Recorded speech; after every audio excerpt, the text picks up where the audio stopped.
Well, hello there, whiskey folk. How we doing? Another live stream, eh? Wow. These are a wee bit more regular now, eh? Yeah, no, I think there's a few waiting, 10, 12, 15 in the chat waiting. So happy days. Glad to see you all getting on with each other. I'll do a little roll call in a minute. Yeah, another Sunday night. Just a little bit of disclaimer, folks. I don't think it's going to be a late one tonight. I'm back to work tomorrow. I've changed my shift patterns and I'm now doing Monday to Friday, so I've got the weekends off. So it frees me up a little bit to do a bit more with the missus, and it frees me up to do a wee bit more with the kind of whiskey things that are going on at weekends. So yeah, so other than that, that's pretty much with that. Let's yes, tonight I thought I've tackled a couple of little things in the past. I've tackled Arran, I've tackled Glenallachie, I've tackled different things. I thought I'd dive into and the weather's turning a wee bit better now. Whiskey's getting a wee bit lighter and fruitier that time of year. I thought, yeah, let's tackle a wee bit of Speyside. I don't think I've tackled Speyside that much before. I have recently done a Ben Romack live stream. So yeah, we've tackled a wee bits and bobs. And it basically it's taken me a little bit down memory lane as to where I started on my whiskey journey. So I'm just presuming and I'm just wondering, I think maybe most people probably started that whiskey journey, maybe tackling Speyside, maybe tackling them 40% ABVs, tackling them apple hour 10s. I've poured myself a couple tonight to get started and I didn't really know which one to start with. So I've brought out two old favourites. I've brought out one of the very first whiskies that I really got into was the old apple hour 10. So I've got that one poured, 40%. And I've got this one poured a wee bit more at 43%. So I've got the Ben Romack 10. So I've got a couple of 10s poured at a minute. So I'm not really too sure which one to start with. So I maybe just sit them here and see where life takes us. Yeah, let me do a wee bit before I dive into this, guys. I'll do a wee bit of roll call just to give the guys props who've been in nice and there's a few guys in nice and early. So let's have a wee whiz back here. So yeah, Whiskey knows Marty was around. I'm not too sure if Marty's still around. Just give me a wave, Marty, if you're still around. Darren Patel's in. Darren's over there in Bolton. A local lad to me. Who else we got? Oh, DJ's in. How you doing, DJ? The two big stalwarts. I've got DJ Beacon and I've got the Dram Yankee. Yeah, what a partnership that would make. Yeah, that would be like the Miami Vice guys. That would be kind of what's the word I'm looking for? Crockett and Tubbs, or maybe here in the UK, maybe a bit of Bodie and Doyle, the old professionals. So yeah, a couple of guys in there. The Whiskey Lover Society, Gert's in. Guys, if you've not checked out Gert's channel, Whiskey Lover Society's putting out some fantastic stuff. He's a little bit prolific at the minute. He's dropping videos left, right, and centre. So yeah, guys, dive over. Give Bert a little. Who's Bert? Give Gert a little sub there, guys. Neil Bloor's in. How you doing, Neil? Nice to see you again, buddy. Yeah, I know you're not going to hang around long, but just thanks for popping in, buddy, as usual. Michael Woods in. How you doing, Michael? Got his seat secured. Let's have a look where we're going now. Gabriel's in. How you doing, Gabe? Don't know if this is up your street, Gabe. I don't know if there's going to be much Pete tonight. Sure will be a nice few Speysiders in there, mate. Got a couple planned. Got a few. The plan tonight, guys. Well, let me just finish the dark side, eh? Hi, Alan Thomas here. Looking forward to this live stream all week. How you doing? The dark side. What a name that is, eh? Look at that. Nice one, Thomas. Hope you enjoy it, buddy. What you got in your glass, Thomas? Alan Ward's in. How you doing, Alan? Nice to see you. David Owen's in. Nice to see you, David. Just for the occasion, having a Springbank 10. Okay. Wow, okay. But you get yourself a bit of Speysider in that glass there, David. Then save your Springbank for a wee bit later. I think that's been pretty much me caught up. Yeah, okay. Yeah, I thought it'd be quite interesting, guys, just to maybe Some of you maybe new to the whiskey journey, some of you maybe just starting out in your whiskey journey, some maybe not with experts, but maybe you're kind of whiskey nerds, whiskey geeks. You've pretty much been on the rocky road over the last few years tackling your whiskies. It may be just a nice little refresher, maybe you might have some of these stuck away in the back of your cabinets that you've probably even forgot that you've got them, and it might be quite interesting just to pull them out and just have a little sip on it. I tend to use them now maybe for if I'm starting maybe on a little whiskey, just getting my palate ready up for some alcohol. So some of these now come in. See, it's been a while since I've done the Aberlour 10, but certainly the Benromach 10, I've been doing that on a regular basis over for years. It initially started with Aberlour 10. It started with Glenfiddich 12 and stuff like that. You usually tend to find that the early part of your journey is that 46%, sorry, that 40% ABV. Maybe a 10-year-old age statement, maybe a 12-year-old age statement. And then maybe on recent years, there seems to be more of the kind of non-age statement. So they're probably what you would class maybe as your entry-level whiskies. Still think they're good whiskies. They're probably best-selling whiskies. Certainly that Aberlour 10 was a cracker. Not too sure if you still pick it up now. I think they've changed it maybe more now to a 12, I think. Like there's a couple of 12s. Benromach 10 you can certainly pick up, but it's not in this bottling anymore either. It's in the new bottles. See what else I've got here. One of the other early ones that I used to tackle, guys, would have been the nice fruity Cragganmore 10. Cragganmore 12. Another 40%er. Got that kicking around. I might treat myself tonight. I've picked up at the back of the shelf. I found another Cragganmore 12, but this is a distillery one at 48% ABV, so it's a wee bit better. The higher ABV Cragganmore. So I've got that planned maybe tonight. Got a couple of Benromachs. Typically I've got wouldn't there be a whiskey friend live without a Glenallachie kicking around somewhere. The old Dangerous Dram might make an appearance. That's kicking about. Got an old Glenlivet 15. The Glenlivet 15 kicking about. Let's get into and then I've got maybe an indie bottle. Might crack this a wee bit later on as well if I've got time. Got a Longmorn 13. Got that to dive into.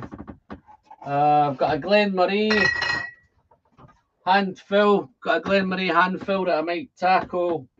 And building up through the stream, and got a Bergie 21 here kicking around. So I've got plenty of whiskey kicking around me everywhere I look. I've got whiskies. I was going to look at changing the Campbelltown backdrop to a Speyside backdrop, but I've been working again today and I didn't have much chance to do it. So we'll have to make do with the backdrop. Let's see who's popping in here now. Let's have a look. Whiskey Straight Al's in. How you doing, Al? Nice to see you, buddy. Hope you're keeping well. Let's have a look. I love the aged indie Speysiders from Refill Bourbon Cask. Some absolute stunners out there. Yeah, no problem. Whiskey Geek here, Del DJ. Whiskey Geek. Don't know if you've tried this Glenbergie, Gabe, and I'm pretty sure I've dished a few samples of this out. So Gordon MacPhail, Glenbergie 21. So we'll maybe have a wee pop at that later on.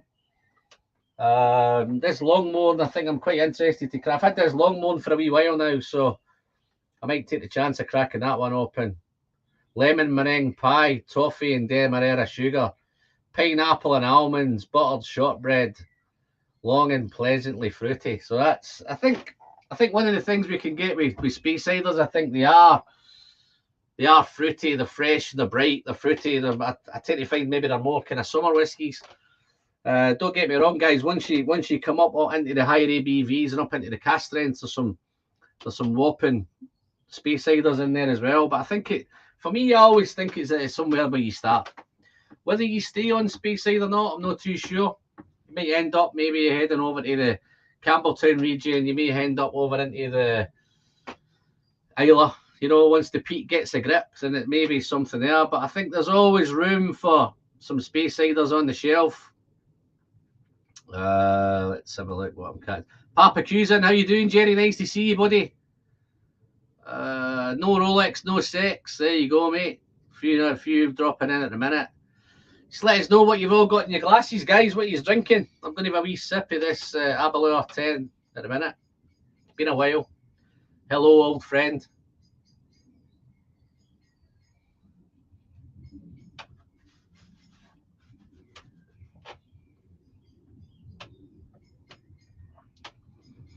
Wow. Still nice whiskey. Bright, fresh, fruity. A little bit of spice in there. Real nice. A little bit of tingly. Guys, it's the first whiskey tonight, guys. So I think I don't think it's that high. It's a 40%er. Looking forward to getting into this Ben Romack shortly, but wow, let's have a look. Yeah, so who's little roll call, guys? Give me a hands up with a big yes in the chat if you started your whiskey journey on Speyside, and have you stuck with Speyside, or has other regions got a grip of you? Have you, as the dark side said, have you gone to the dark side? Have you gone to the peaty end, or is there still some Speysiders that are fond favourites that stay on your shelves and you're always happy to have one from now and again? Are you just an out and out Speysider? It'd be great to know. So just dive into the chat, guys, and let us know. Peat fever got me going. All right, so it looks like Gerhard started on the peat. Tough job, that. Oh, he's drinking an SMWS Linkwood, really good. I had a look at I think a Linkwood got released on Friday, Neil. So I've had a wee look at that Linkwood. I might go back to it maybe later in the week. I'm trying not to buy any whiskey. I've got a little trip planned. I think the Dram Yankees in Jerry's in. I think we've got a little trip planned towards the end of July. Going to hit Campbelltown and Speyside and do a little whiz round Scotland. Dram Yankees coming over, so I'm trying not to buy any whiskey at the minute. I'm going to try and save up a little bit of money and hopefully purchase some things when I'm out and about. So, yeah, Darren's still Speyside still his favourite. What kind of distilleries are you liking on Speyside, Darren? Is there special ones? Are you like a Macallan man? Are you a Glenfarclas man? Or are you just easy peasy on Balvenie? Balvenie Founding Reserve got me started. What's David saying? Whiskey friend, I picked up Ben Romack 10 2018 bottle this week for around €15, man. Look at that. Is it the same bottle as that one, David? Same bottle as that? I think this might be. This is certainly a 2018. I don't. This is a 2017. This one, David. So let's have a look. Founder Reserve, Balvenie. Peter Wilcoxon, how you doing, Peter? It's been a wee while, mate. How you going? What's your review of the Glenallachie 8? To be honest, you should have just purchased another 12, like you said. No, I hope you're well. Cheers. Yeah, Pete, I did initially. It's like anything with Glenallachie at the minute. I did pick this up when it first came out. In fact, I actually picked up 2 of them, just in case it turned out to be a cracker. But you're right. Yes, I have got the 12. The 12 will probably pretty much always be on the shelf because it just seems to be getting better and better. I think the 8, although the 8 was nice, like Peter said, guys, if you've not watched the review, then you need to go back and check it out. But yeah, I thought it was a nice whiskey. I would, if I was going to spend the money again, I would, as I said in that, I would go back and buy the 12 all day long. And I think some of the dark sides on the 15, I think. Nice, Alan, that Glenallachie 15-year-old, I have been considering a purchase. Yeah, I'd buy it all day long, my friend. It's getting better. I've got a couple of the older 15s, the original ones, but like this 12, they're much darker. And I think the price, it's around that, kind of around about the £60, £65. It's certainly worth a buy. If you like that dark sherry, then I'd be all over that Glenallachie 15. In fact, I need to pick one of them up myself, to be honest. Okay. Stefan Sherton-Leib. How you doing, Stefan? Nice to see you, buddy. South Africa, eh? Good evening, all. Good evening to all from South Africa. Enjoy some Spice Tree from Compass, but nice. Yeah, okay.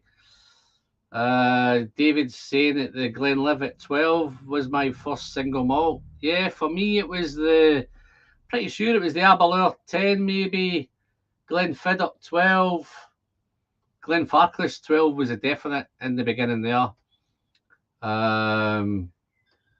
Patrick just had a GA 10 cast strength batch 6 after dinner. Wow, that'd be very nice. Very, very nice. I've actually got some Glenallachie here myself, I think. So I've got what batch did I bring? Batch 7 I've got here.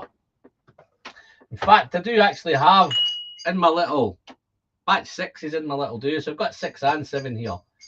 But yeah, I'm just so much whiskey all around. Such a great region. It's like anything. I think I started there, but I have moved around. So I've become a bit of a Campbelltown freak. I haven't really got the Islay bug yet. I've got certain distilleries in Islay which have jumped out at me. Bunnahabhain maybe is definitely one. I've recently came across Kilhoman, but definitely Bunnahabhain. Certain Lagavulins, certain Ardbegs.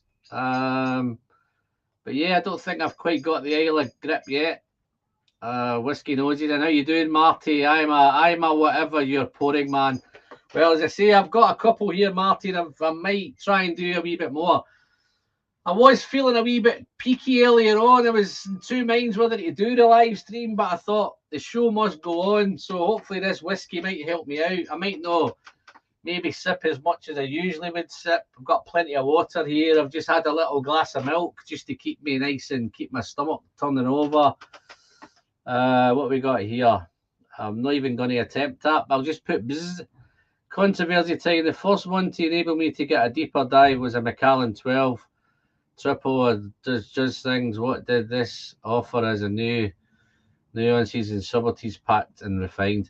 Yeah, no, listen, nobody's saying, because Macallan, it's typical Speyside. The only gripe that people get is the cost. I think the cost is just becoming astronomical. Even I know they've done away with those kind of, they had that Sienna range and the gold and all. They changed from age statements to names, non-age statements. I don't think that lasted very long. But yeah, no, I've had a couple of good Macallans. In fact, I was going to bring out the Macallan 4. I've got a little bit of that left. I was going to tackle that tonight as well, but I thought I've got that much out here that I don't think any of you would have wanted to see any Macallan anyway. So yeah, no, it's definitely in there, buddy. Let's have a look. Antonio D, how you doing, buddy? Nice to see you. Portugal, how's it going? Cheers, my friend.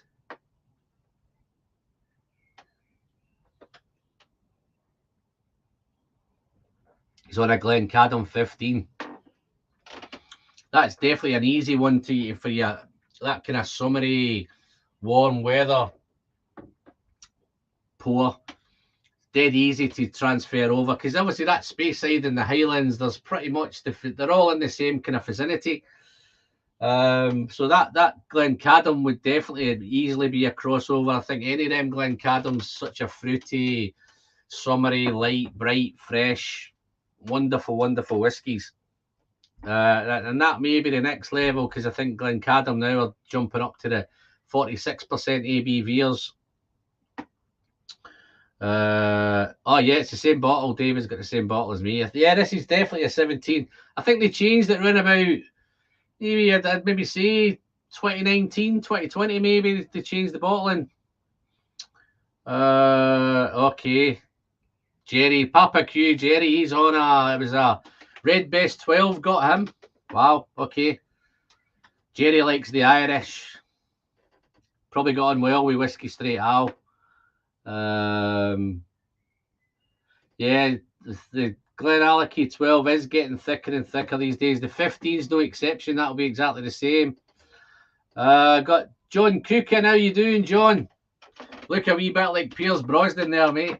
I'm pretty sure I said that before last time you were on. Yeah, no, Speyside's great. I think it's one of those. I think it's I think it's an inoffensive region. I think it'd be difficult to offend anybody. I think because the whiskies are that fresh and fruity and bright, and they're always consistent. First malt, Cardew 12. I have a bottle indoors, Antonio, but I've never ever opened it. I think I got it as a gift, some sort of Christmas gift or maybe some sort of birthday gift way back.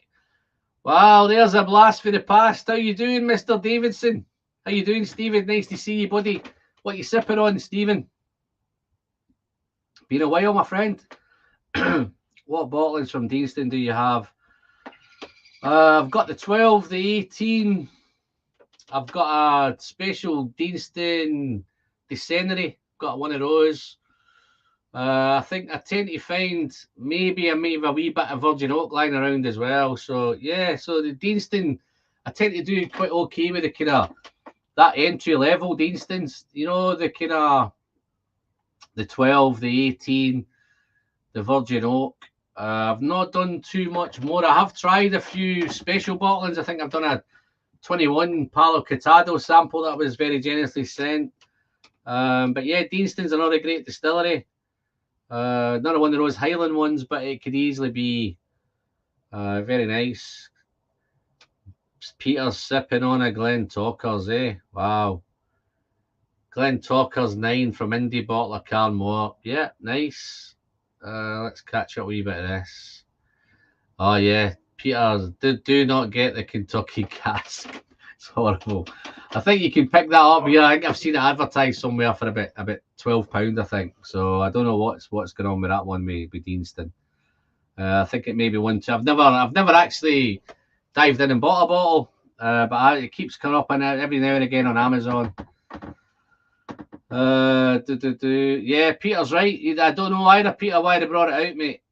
Don't know what they did with that. Maybe they just had some poor casks they just had to get bottled up and get rid of.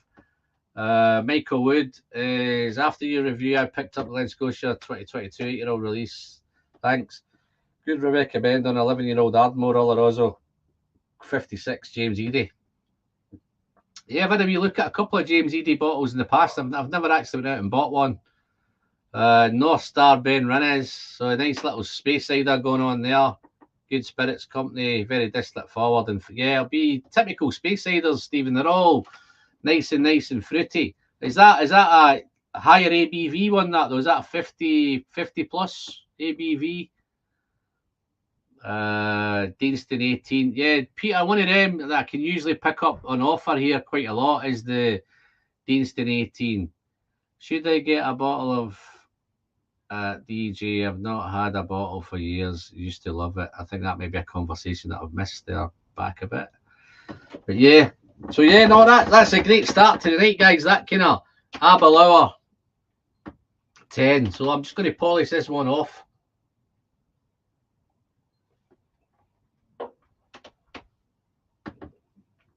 Just a little trip down memory lane. I always remember when my journey started, it was pretty much Glenfiddich, Glenlivet 12, maybe Glenfiddich 12. Progressed a little bit to, as I say, to the 15. I think they had a nice, beautiful. I think they did a rich oak one as well, which I really liked. I think I've still got one bottle of that left. I think they do it for the States now. I don't think we get it here anymore in the UK. But certainly Aberlour 10, Aberlour 12.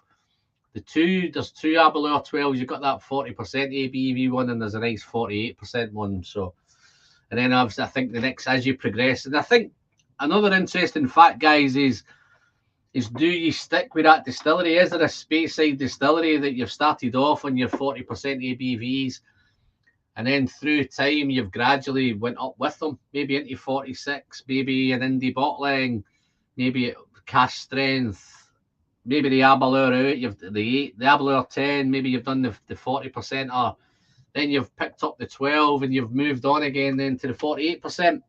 Non-chill filtered version. and found yourself picking up the Aberlour Booner and you're on a big sherry bomb. So things like that, I think it's what I'm really interested tonight is find out how your journeys have went. What distilleries are you still sticking with? What Speysiders are you buying? Because there must be some of you in here who Speyside your region. There's obviously going to be some of you who are the Campbelltowners or Isla's your thing. But yeah, it'd be interesting to know. James Eady, I'm a big Linkwood fan. Yeah, I think you got on well with Gabe. I think Gabe likes his Linkwood. But yeah, but I'm going to have a wee sip of this.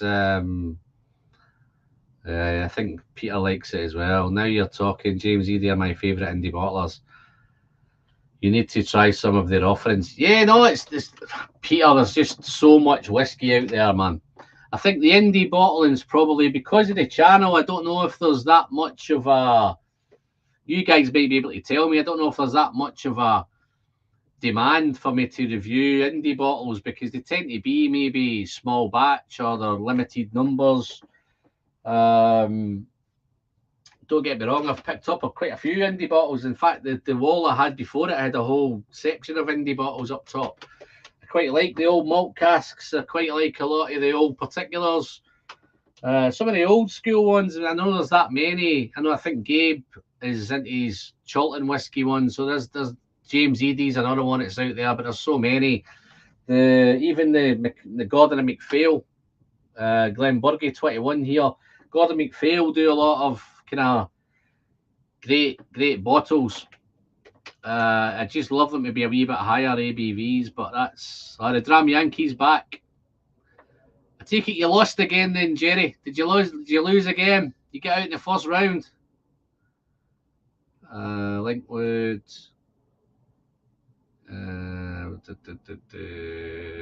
Glen Elgin. In fact, I've got a nice Glen Elgin. Oh no, it's a Glen Keith I've got a Glen Keith 20-year-old, which is a old malt cask as well. Let us in Numbers. How you doing, buddy? Glenlivet 12 illicit still on 48%. Yes, I've reviewed it. I reviewed a nice big healthy sample of it from Mr. Neil Blur, I think. He set me up with that one. There's old Scotty there. Some dark bottles on display tonight, mate. Yeah, no, I've got darker ones, mate. I've definitely got darker.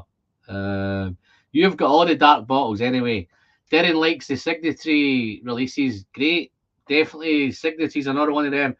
And that's the beauty of this whiskey game, guys. There's so much out there. And I think if you like your Glenfarclas, well, not so much Glenfarclas, but a lot of the distilleries, you maybe pick up some indie bottles that maybe that higher strength that you don't tend to get from the distillery bottles.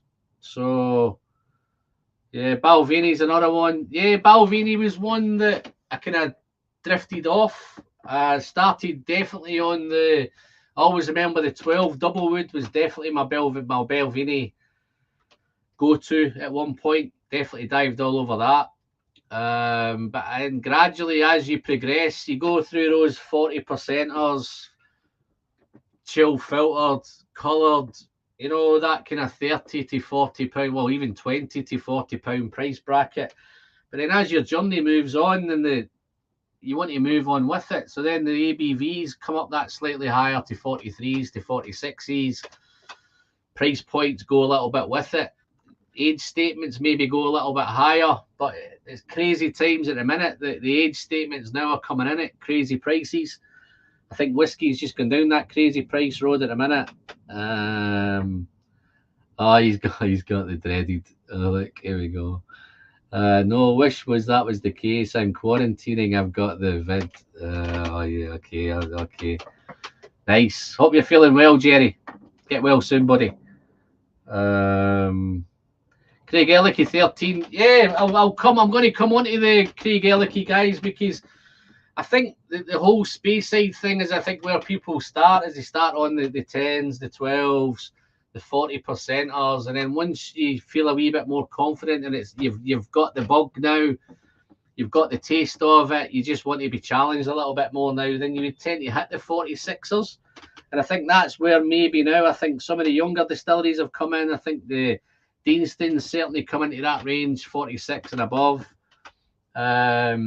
non-chill filtered, natural colour and all that kind of, where we get a wee bit snobby again now. And to be honest, I'm not that snobby. I'm quite happy to sip on this Ben Romack 10, which I've been sipping on it for a long, many years, and it's, you can still see now this is still another bottle, because I think I bought a case of it at the time, which was and I think I picked up for it £28 a bottle in a case way back then. So gradually I've been going through it as much as I can. Still, I think I've still got a couple of bottles left of it, and I've now picked up a couple of higher ABV ones, the cast strengths. I've picked up a couple of cast strengths. I've picked up the new, they've got into the peat smoke now as well at Ben Romack. So yeah, I'll hopefully come across these a wee bit later. So much to do, and I just want to make sure I can keep this in time. How you doing, Dustin? Nice to see you, buddy. Don't know if this is going to be, you're a wonderful drinking hero yourself, my friend. So look at that 25 Springbank on there. I don't know where you're, what's your thoughts on Speyside, Dustin? Was Speyside where you started? I'm presuming maybe you started on bourbon and then kind of transferred over to Scotchies. So I don't know if you maybe missed that kind of early journey. There's those Aberlour 10s, those Glenfarclas 12s, you know, those real entry-level whiskies to get us, which got us all hooked in the beginning. You might be a wee bit different to that, because I think you may have started on the bourbon. I'm sure you'll let us know. Tamdur 15 is a great Speysider. I think I do have a Tamdur here somewhere, Neil.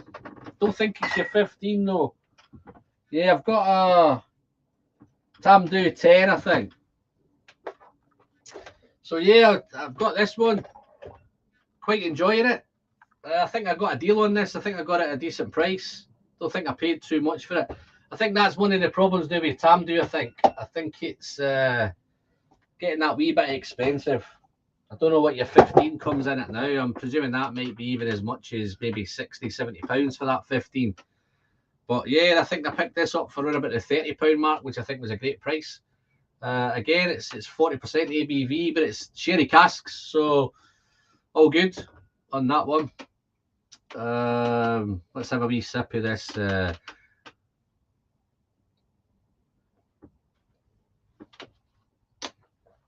Oh, there's that Ben Romack. Even at that 43%, it still gets you. It still gives me that kind of wonderful little bit of smoke in there now as well in that one. Absolutely wonderful. First fill ex-bourbon casks, a little bit of sherry in there as well, I think. So it's first fill casks. Again, coming in at a 30 to 35 pounds, which again is a no-brainer price. I think it's a great whiskey just to have a nice sit down out in a summer evening. Maybe have a pour a little glass there, maybe with a nice cold beer. I think that's pretty much where I do the Speysides now, and I can see now there's loads of Speysides recommendations coming in. Speyburn. I have been looking at the 15 Speyburn. Been looking at that. I've almost pulled the trigger on that a couple of times, and I've maybe spotted something else. Deanston 12's a good one. Not snobby, Al. No colouring, no chill filtering is how it should be for such lovely liquid. Yeah, but I think it's one of those debates, Peter. That might be another live stream. That may be a proper live. But I think initially when you're first starting out, and obviously we're guys now, we've been drinking whiskey for a few years now, but I don't think if you were new to whiskey and you were trying things for the first time, I don't think you would come across that non-colouring and non-chill filter thing at the beginning. I think even at 40%, somebody then going to a spirit and hitting 40%, it's a whopper for the first time. If you've not been drinking spirits before, it's a big introduction to it. So I think, yeah, the different conversation. Yes, we're all on that journey now. This whole back wall here now is non-chill filter, natural colour, 46% and above. So that's really how we like it now. But this live stream really is now is more about kind of where we start with Speyside, because that's really where my journey started. So I'm taking myself a wee trip down memory lane at the same time. Abuna, there's another one. See, there's another one. Abuna, amazing dram, proper sherry bomb price. I remember when I could pick that price, that whiskey up for under £50. and that wasn't that long ago. Under £50, and it's now it's a good 50% more than that now, at least £75 maybe, 75, £80. That's put me off it. Listen, don't get me wrong, if somebody offered me some Abalura Buna, then yeah, I'm not going to wipe my nose up at it, but at 50 quid, yeah, I was happy to buy it. 75, 80, 85 now, it's a wee bit more. Needs a bit more thought now with that. Here we go. Let's see what Dustin's got. Glenlivet 12, and then Balvenie and Glenmorangie will got me into single malts. But yeah, bourbon was the start. But that, yeah, Glenmorangie's another one. Glenmorangie 10, great start. Balvenie 12, Doublewood, great start. Glenlivet 12. I do believe it was at one point it was the best selling. I don't know if it's still the best selling whiskey in America. The best single malt in America. And we discontinued it here for a few years, but I think it's back again now. I've got a few bottles of the old ones, and I don't think it's. I think I've done a side by side with the old one and the new one, and I'm still looking forward to diving into my old ones. I prefer the older ones, to be fair. Let's have a look. With apologies, late thumbs up, which is a good. Hey folks, let's squish that thumbs up icon. That's a perfect timing there, Jerry. Actually, I've got just a wee update, guys, on the channel. I think my YouTube have just notified me that I've got a couple of new. What's the word I'm looking for? There's a couple of new features that have come onto my YouTube channel. I think one of them is you can become a channel member. I think it's little emoji. You can buy little images. I think it's as little as $1.99 a month. $1.99 a month, I think. So you can become a whiskey friend. You can join the channel. I know that's been on. That's been on for a couple of weeks now. I've never really noticed it, to be honest, before. And I've just been notified the last couple of days that each of my videos now, if you like the video, there's a little heart button almost just along from the like button, where if you like the video and you're happy with it, you can buy us a little dram now, which is quite interesting. So we're interested to see how that goes. So we got just a quick update with that, guys. That's the two new features. If you want to join and become a channel member, you can do that. I'm going to try and find some really interesting little emojis. And if you like the video and you like what I'm doing and you want to buy me a little dram, you can certainly do that, guys. So that's pretty good on that. But yeah, Jerry's right. Hit that thumbs up button, guys. I'm not quite sure how many thumbs up I've got in a minute, but I'm sure Jerry will tell me how many I've got. But yeah, super.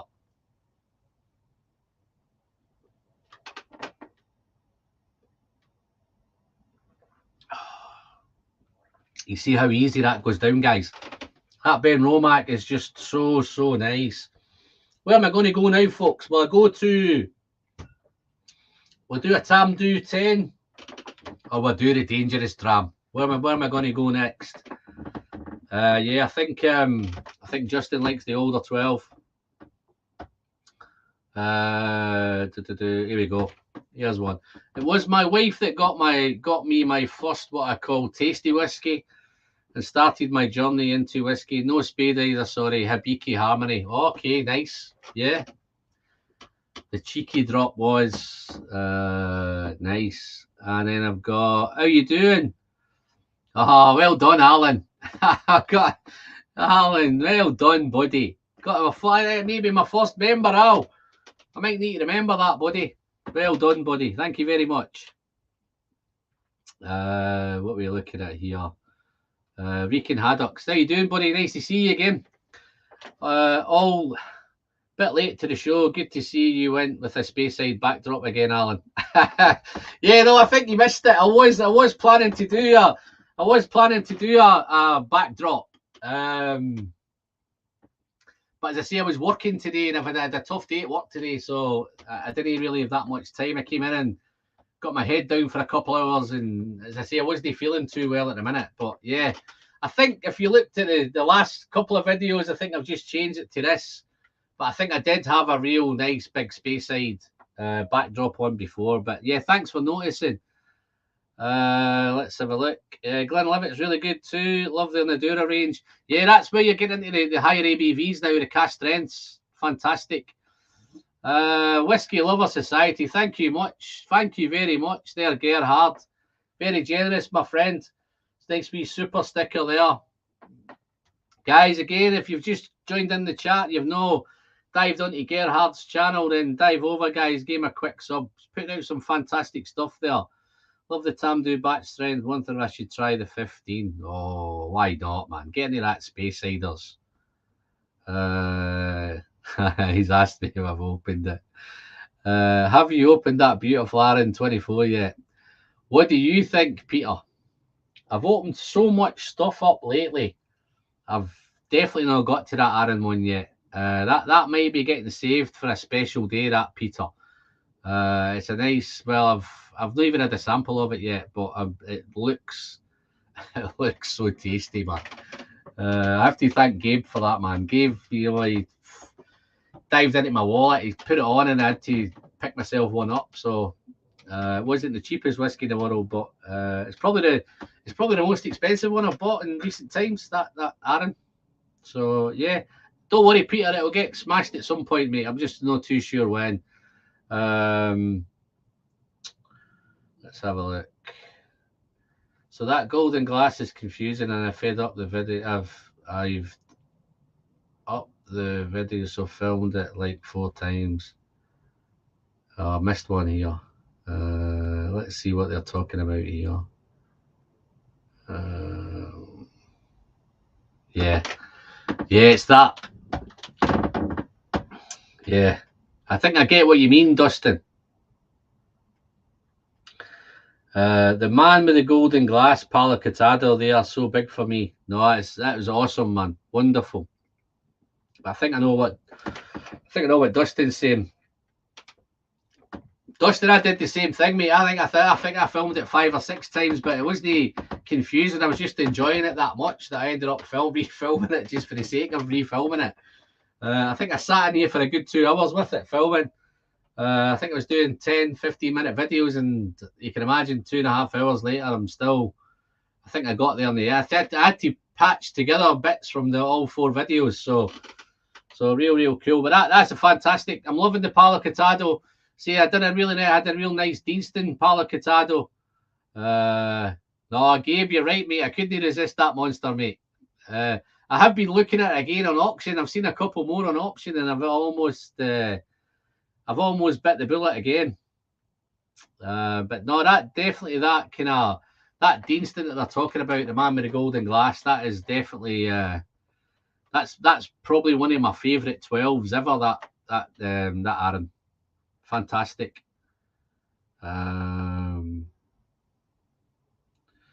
Yeah, the RN12 Master Distilling. Yeah, no, awesome.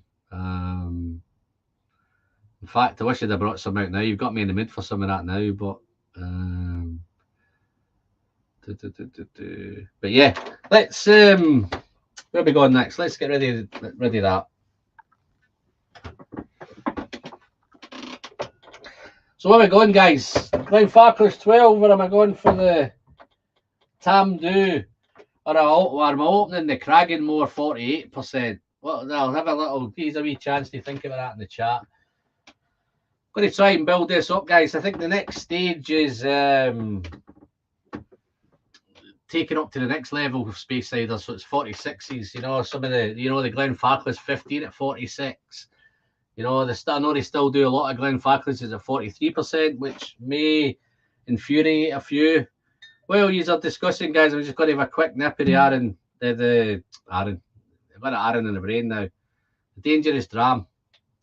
Yeah, no, that is a bad boy whiskey. It's probably the darkest one I've ever seen, Gabe. I don't think I've seen much darker than that. Who we got in there? Highland Amy's popped in. How you doing? Greetings from Inverness. Just right back up the A9 along Sleep Selp. But great drive in the sunshine. Raising a Tommen 214. See there? And yeah, some fantastic whiskies, guys. Just a quick one, Hamish. I think the Dram Yankees in the chat. We're heading up at some point in July, towards the back end of July. Not quite planned the full trip out yet. We're going to hit Campbelltown first, I think, and then kind of head over into Speyside and It'd be interesting to see how far up we get. So I may be up around your neck of the woods towards the end of July. I think somewhere between the 19th and the 26th of July in there somewhere. So if you're around, make a wee note in your diary. Don't tell me Mark Slinger is missing. Yeah, I haven't seen him in, Jerry. James Morgan's popped in. How you doing, James? Nice to see you again, buddy.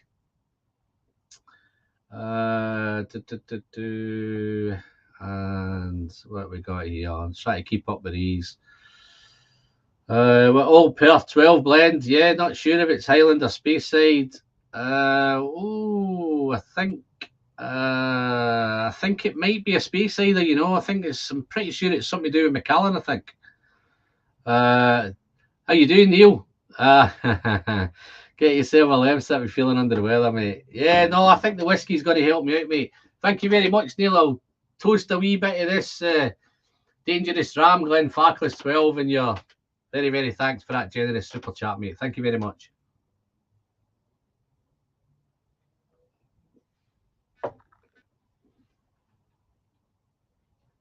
This is the real problem I have with these Speysiders. They're so easy to sip. How you doing, Andre? Nice to see you, buddy. Glenfarclas 15 now in my glass. Is Glenfarclas Speyside, mate. Definitely Speyside. I probably should say on your I tell you what it is, actually. This is one of those confusing things. There's a few of the distilleries that actually says that it says Highland single malt on here. But it's right in the heart of Speyside. That's where the kind of regions cross over. Absolutely fantastic. Some of them have definitely got Speyside on it. This Cragganmore. Aberlour's. See, Aberlour's another one that's right in the heart of Speyside, and it's got Highland single malt on it. But I class it as a Speysider, man. It's right in that level for me. But that's one of those crazy. That might be a video there where you distinguish what's Highland and what's Speyside, and it brings into Glenfarclas, brings in Glencadams, Glenmorangies, Cadams. It brings all them in. For me, they're all just in that big chunk of beautiful Scotland there. But Glenlivet Illicit, still lovely stuff. Yeah, no, it's nice. I had a nice sample of that. I'm sure Neil sent me that. Yeah. I don't do lem sips, Neil. I only do the where am I going next? Let's have a wee sip until let's do Tam Do, and then I'll kind of move on. So that next level up is I'm just pouring little drams of these guys, so don't worry, I'm not drinking too much. I've got a day at work tomorrow, so I need to be careful.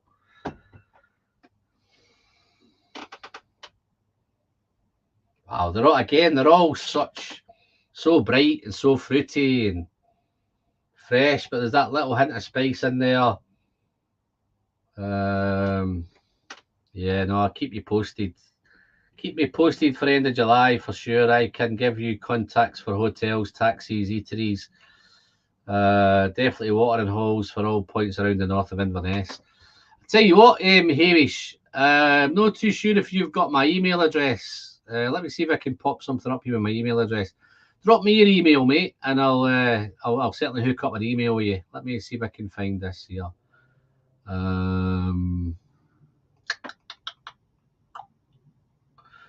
Yeah, I think I've got my email on here, I think, somewhere. Yeah. Just catch that email there, Hamish. Just drop me an email, mate, and I'll catch up with you there. Look, I'm actually looking for some places where we can hit and where we can park up and where we can maybe find a base, maybe around somewhere in the middle of Speyside, maybe.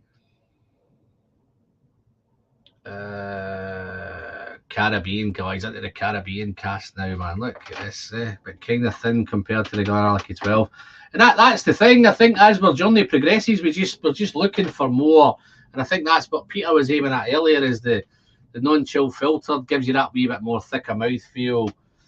The natural colour, there's nothing really in there. It's all just as it was intended to be. That's where we are. Where are we? What we got? Had a 2-hour call in my work day, just killed me, and then I got ready for a live and thought I could take a nice 30-minute nightcap. New earbuds, never realised it would do okay. Missed that one. Never used Bluetooth before. Oh, okay. Looks like Dustin may have had a little mishap.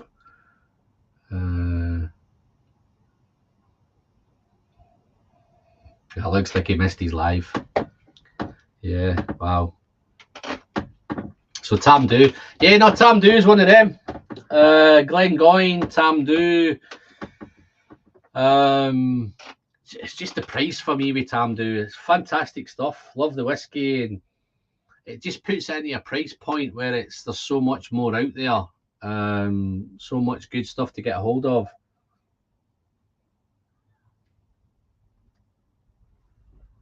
But you can't fault the whiskey. And again, it's those, the 40%ers just get you into it, get you acclimatized, and then as you're progressing that journey, you come up to the biggers, the 46s, then the cask strengths and the batch strengths and all sorts of stuff going on. And that's where the journey gets. But sometimes we can get too hooked up and we only want the high ABVs. Sometimes I'm quite happy just to I'm just happy just to nice and sit down with one, have a nice sip.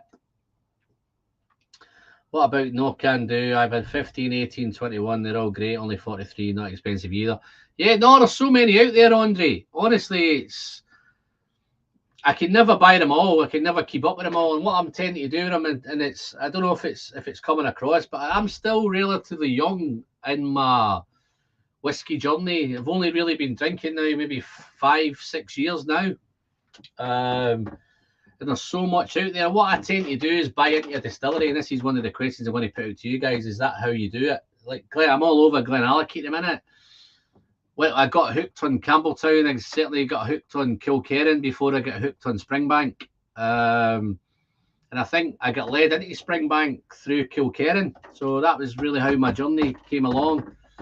But yeah, there's some distilleries that are really, at the minute, definitely Glenallachie is one of them.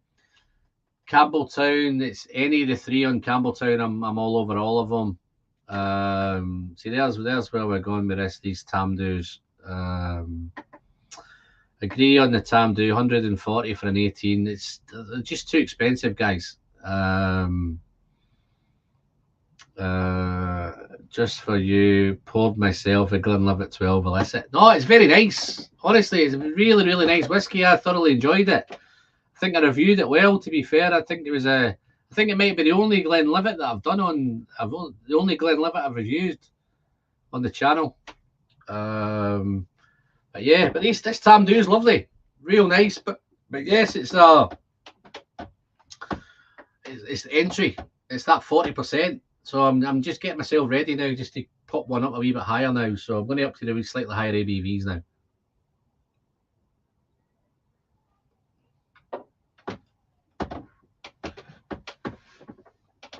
So nice. So I've done quite a few now. Done the, wow, a little bit spicy. That sherry, definitely sherry notes are there. Maybe a little bit of raisin, a little bit of nut maybe.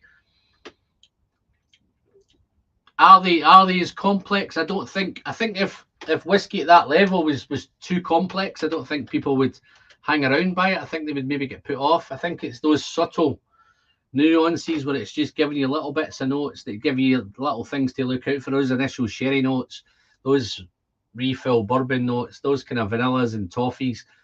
I think that really gets you going. And then once you get into the higher ABVs and the cask strengths, then you're looking for the big stuff. Where am I going to go now?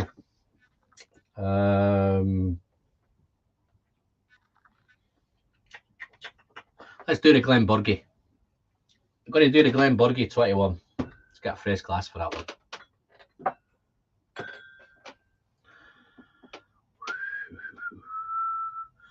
Yeah, I'm not planning to stay on too long now, guys. Maybe another hour, man. I'm going to try and cut this at a couple of hours. New Glengoyne Legacy 75. Anyone tried it?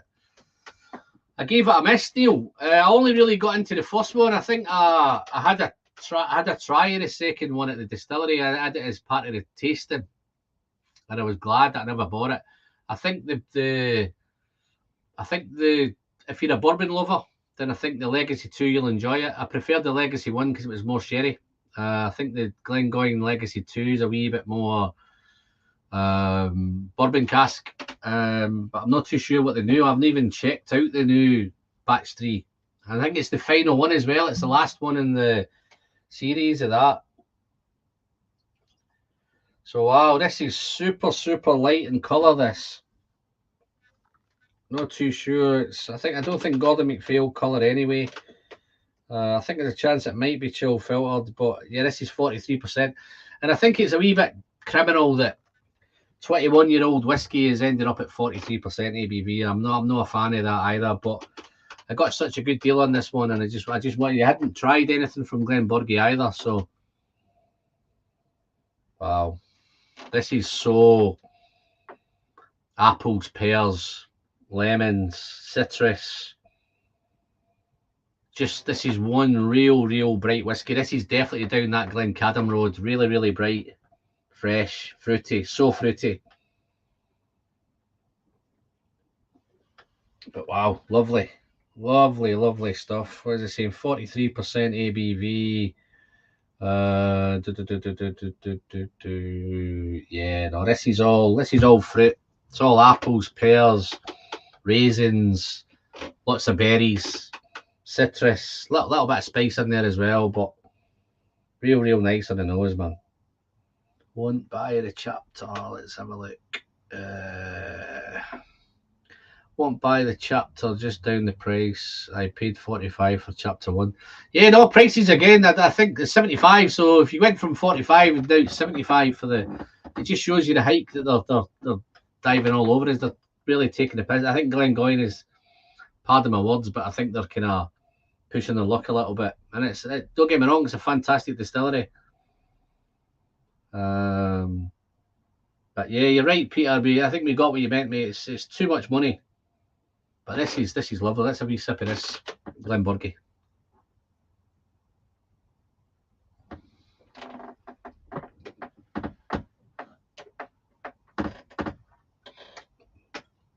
And I think as I go up through the ABVs and then we come into natural colour and non-chill filter, I think we'll definitely get a different mouthfeel. We'll get a different kind of texture.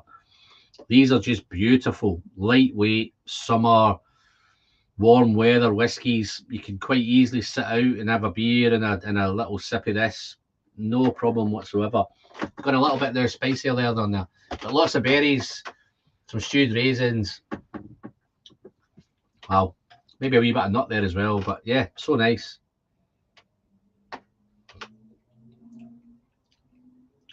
Wow.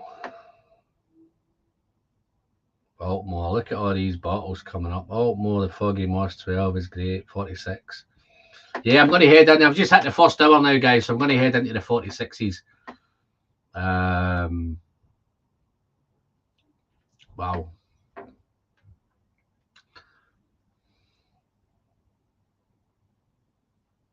So, apples, pears. Such a fresh one. And again, it's been a wee while since I did this one either. Pretty sure I shared a lot of this out. Definitely Glenbergie, Gordon MacPhail. Lovely. Wow. Another indie, but the bottlers are great. See, I've got one. I've got I've got a toss up, guys. I've got a couple. I don't know if I'm going to open all of them, but I've got this might go into the chat, guys. Will I open up the Longmorn 13 the old malt cask? Will I do the Handfill Glenmorangie, or will I do the Cragganmore 48%, especially distillery exclusive? Wow. Okay. So that might be a wee bit later. I still got a few Glenallichies to tackle, guys. So hopefully you can stick with me when you don't know start switching off when I start hitting the Glenallichies. That's the things I'm thinking with Speyside as well. I don't think there's a lot of new stuff happening on Speyside. I think there's all traditional distilleries. I think Glenallichie's one of those. I know it's been around for a while, but it's now just started to pop out core ranges. I'm just wondering if that'll be the catalyst with some of the others. I know maybe Bergie doesn't do much. There's a few of them that don't do many. I think a lot of the the Diageo distilleries tend to do more for the blends, but there's some fantastic distilleries in there. Whether they will come back out, I think things like that, again, Linkwood, I think is definitely. I think it's a lot of indie stuff. I don't know if they do a lot of kind of their own stuff. Gabe might know a wee bit more than that than Linkwood. I'm not really an expert on Linkwood. Not really an expert on anything. I'm just a kind of geek. But yeah, let's do this.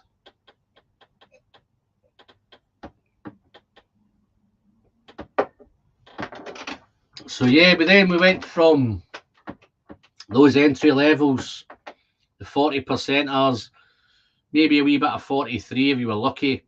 And then once you really start diving into YouTube and watching videos and watching live streams, and everybody's telling you, you need to have non-chill filtered and natural colour. Which, yeah, I think it's valid. Once you've got the bug and you've got the taste, then you want to be a wee bit more challenged. Actually, that Cragganmore 12, I think, is quite a challenging whiskey for a 40%er. I think that was one in my early days. I thought that quite challenging because there was just so much going on, so much apples, pears, white grape, so much fruit going on, so much, and that had a real nice floral nose as well, as such fragrance, such floral. And then I'm thinking, wow, doesn't smell like whiskey? It doesn't smell like the whiskey that my dad used to drink. So yeah, I think it's definitely, there's so much, and it is an experience. Do you have Clynelice 14? Of course I have Clynelice 14. I just don't have it in the shed, I don't think. It was out here until I redid my backdrop. Yeah, it's definitely in the back. Clynelice 14 is awesome. I'm just trying to think. I've just joined the SMWS as well, guys. So I think I've just picked up a couple as well. Let's have a look. No, I've definitely got a. Yeah, I don't think I've picked a Speysider up yet. Yeah, no, I've got 4 at the minute. I've picked up a Booner. I've got a nice Clynelice, Gabe. Nice Clynelice 10 SMWS. Got that one. Just arrived. Booner 15. That's open, by the way. Booner 15. That might how this live stream might end. I might start my journey on Speyside and then head over to some of the others. The kind of up into the Highlands, bit of Clynelice, bit of Booner. Wow. Okay. So much whiskey. So much. Cheers, Marty. Thank you very much, buddy. Marty, I don't know if you've got time. I can drop you a link, mate, if you fancy a wee pop in. You can have a wee chat, introduce yourself, maybe see if we can pick up some subs for you. What makes a Speyside? All right, okay. So that's a good question there, Michael. I think listen, I'm not an expert, but I think the common feature with Speysiders is they're very light and fruity. Lots of apples, lots of pears, lots of fruits, lots of berry fruits. And I think initially, I don't think they're that challenging, but I think as you start to hit the cask strength ones, don't get me wrong, they're definitely more challenging. But I think they are light and fruit. Whereas I think when you associate Islay, you associate it with peat smoke. I think when you hit maybe the islands, you kind of hit them with kind of maritime notes, coastal notes, maybe a little bit of salt kicking, a little bit of seaweed kicking around. And it's quite interesting now because some of the Speysiders now are getting into the smoky road. See, I've just picked up this Ben Romack peat smoke. So yeah, some of them are now getting into the smoky road. I think Ben Romack's pretty much always had that smoky element. I think Ben Romack is I keep saying it's the best kept secret on Speyside. I don't think, again, it's too Speysidey. I think it's very much in the essence a kind of Springbank. I think the way they work, the way the processes they do, they can all kind of first fill casks. The only thing now, and I think the last couple of bottles I've picked up from Ben Romack, I'm glad to say now they're 46% and non-chill filtered and natural colour, which you can't say that for all of them. I'd just love to see, hopefully it goes right through the whole range. But yeah, I think from that point of view, I think Lowlands tend to be very, very easy sipping.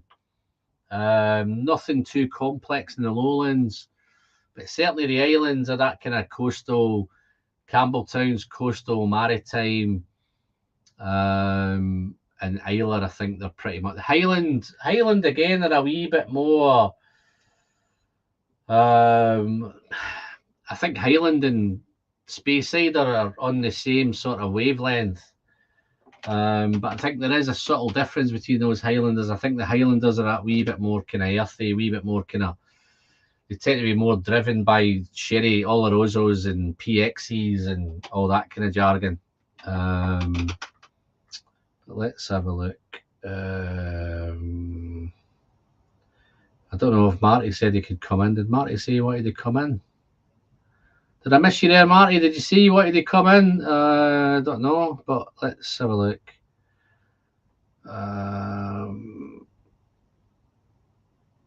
Oh, they keep going with these liquids, man. I need to get myself some more liquids. The only OB liquid, not flora and fauna, is 12-year-old piles of indie stuff through. Yeah, I've seen lots of indie bottles in liquid. And I actually say I did notice that the new outturn from the SMWS is I've noticed there's a couple of liquids on there. Again, they're high ABS, high ABVs.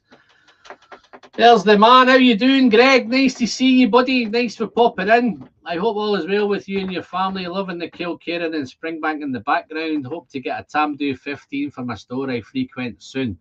Yeah, I just hope it's not going to cost you too much, Greg.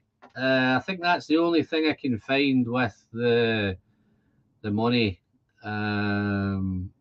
Too much money. Great whiskey. I think Handful Glenmay might be interesting to compare with the Glenbergie. Oh, that's that a request asking to open up the Glenmorangie. Yeah, wow. Yeah, no, I'm looking forward to this, Glen. I've got a couple here to open up. So I don't know if you noticed if you came in too late. Where are we? James, I've got the Glenmorangie Handful. I've got a Longmorn 13 old malt cask. And I say I've got this Cragganmore distillery only, 48%. So there's a few of them there.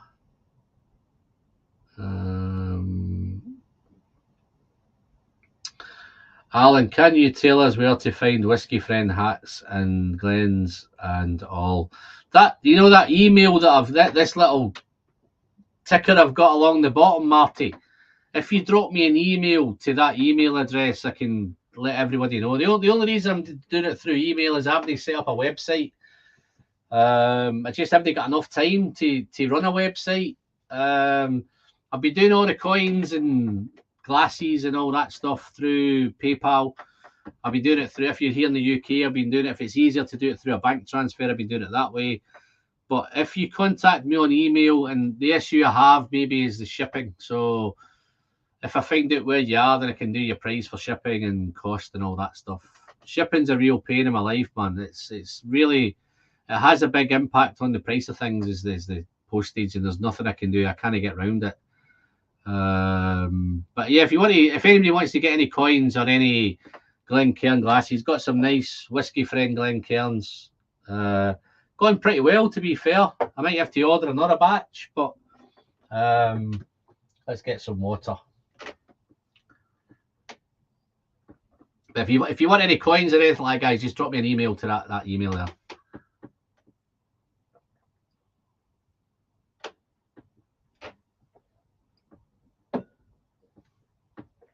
Oh, that water's nice and cold.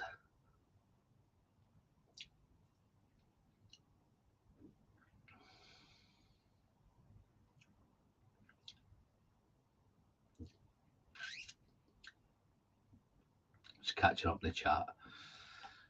Neil's not visited. I've not visited Speyside yet, but I have 2 trips booked to Campbelltown this summer, so that says the type of whiskey I prefer. Oh, I think, Neil, I think even that trek you're making, I'm going to make that trek myself in July to Campbelltown. But I think I've recently been up earlier in the year to Speyside for a little 2 or 3 days with the missus in Speyside, and I thoroughly enjoyed it, and I can find how easy it is to get kind of hooked up in the whole. I think Speyside's one of those, even in the summer, I think it's going to be awesome. Just nice driving around. All those distilleries all in close proximity to each other. I don't think there's that masses of driving around to get to them all. I think the whole whiskey thing is great. I think they've just recently had the Spirit of Speyside Whiskey Festival. I think that's just finished last weekend. Yeah, no, the shipping is a real pain. Yeah, no, Marty, if you fancy it, I'm going to pop a little link into the chat, mate. If you fancy coming on for half an hour, then yeah, feel great, mate. But that's the link.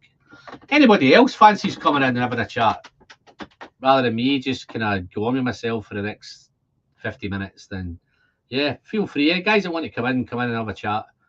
I want to try and get into some of this bigger whiskey stuff now. So I don't know if that was a request. So let's open up something. What are we going to open up? Let's just try and catch some of these.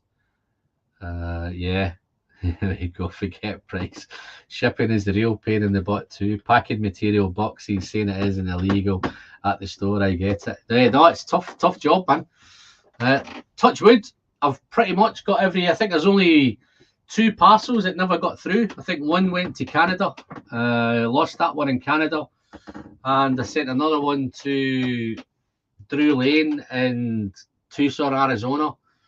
I actually thought we'd lost that one because that took months and months. And then, funnily enough, one day I got the parcel sent back to me. I couldn't believe that it came back. And lucky enough, I got that parcel back. And I resent another one, and glad to say the second one got through with no problem. So I think it's a wee bit hit and miss. But for all the parcels that I've sent lots and lots. I've shared loads of whiskey all over the place. Europe.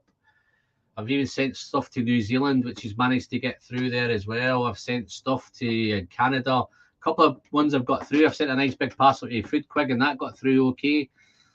Canada's a wee bit tougher with the whiskey. I think they're a wee bit more stringent in Canada, but sometimes Americans are not too. Most of the stuff I've sent through to America, they've all got there, to be fair. Let's have a look. Whiskey Friend, I did get new packaging of Aaron 18 last week. I think I'll go down and crack that bottle now. Let me know if you've tried that bottle. I do have it, but it's indoors. I purposely tried to bring as much Speyside out as I could tonight. But yeah, if that's the nice dark one, then there's 2 18s. I think there's an older 18. I don't know, does that make sense? There's an old bottling of an 18, which is a wee bit more kind of, it's less sherried. I think the new ones are really, really sherried, very, very dark. But yeah, it's lovely. Even the older one is still lovely. Greg, wonderful, wonderful stuff. Right, I think I should open one of these up, shouldn't I? Longmorn. Cragganmore, Glenmoray. What do you think, guys? Last shout in the chat, man. Give me a thumbs up, guys, what you want. Gonna have to taste the 12-year-old Kilkerran right now. Oh, Cash and Run 1. Wow, you'll love that, my friend. Absolutely fantastic. It's a staple one on the bar here as well. Again, it's getting tougher and tougher to get a hold of. I think you need to be in the right place to pick it up. Might get Neil to get me a couple of bottles when he's up in Campbelltown. Have you tried Glen Elgin 12? Yes, I have. It was one of the very first videos that I ever did, Andre, was the Glen Elgin 12. Haven't done the Glen Kinchy, but I've definitely done the Glen Elgin. It was one of, I think I got on it with Ralphie. watched one of Ralphie's videos and I went out and I bought that. And that was his cheapest chips as well. 40, I think it was 43% maybe. Very, very nice, that Glen Elgin 12. Actually, I think I've still got a couple of bottles indoors. Okay, so it looks like I'm going to have to make the decision. Nobody's giving me any help.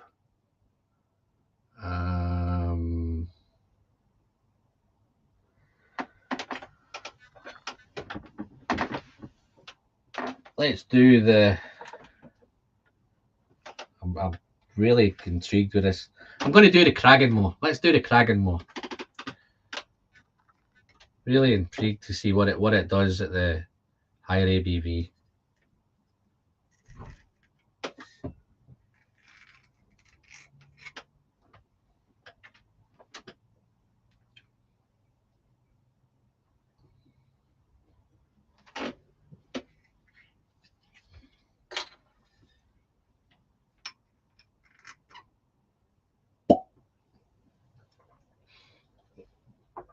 So nice.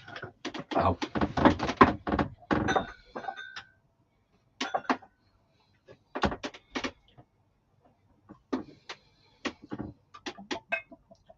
Love that glug.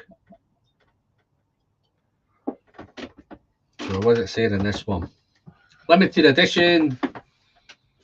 One of 1,800 bottles. Limited, available only at the distillery. So I don't know too much. I don't even know how old this is. I know it's certainly the 48% ABV, so that's a good thing. It doesn't say anything again about colour. It's typical Diageo, no colour mentions, no nothing.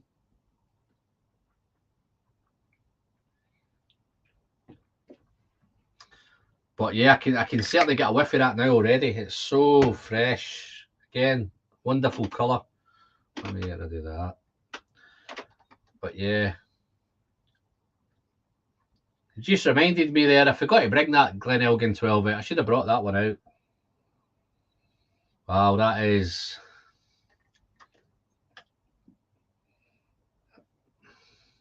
typical Speyside. That... definitely, in fact, there's a little... it's bright, it's fresh, it's floral, it's really floral. But there's that nice little kind of... there's a little kind of... not dank or dirty, but it's a little kind of... maybe a wee bit veggie. Maybe off veg, but there's a real... it's just in there in the back. There's you have to dive in to find it, but it's... wow, and little... certainly you've got a wee nip from the 48% there. But again, it's apples, it's pears, it's all those usual white fruits, green apple, pear, juicy pear, a little bit of citrus, a little bit of, maybe a little bit of nutmeg. Spice, I think, is a little bit of nutmeg, maybe a little bit of cinnamon. But yeah, there's definitely a little bit of nip from this, which you don't often get from a Cragganmore.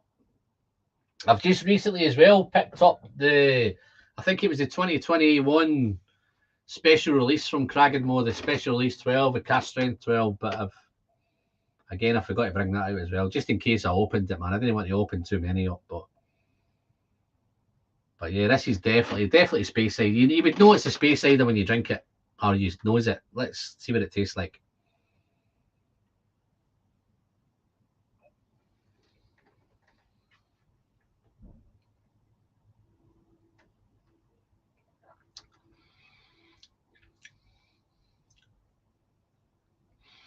Yeah, it's just got that little bit more. It's much more spicy on the palate.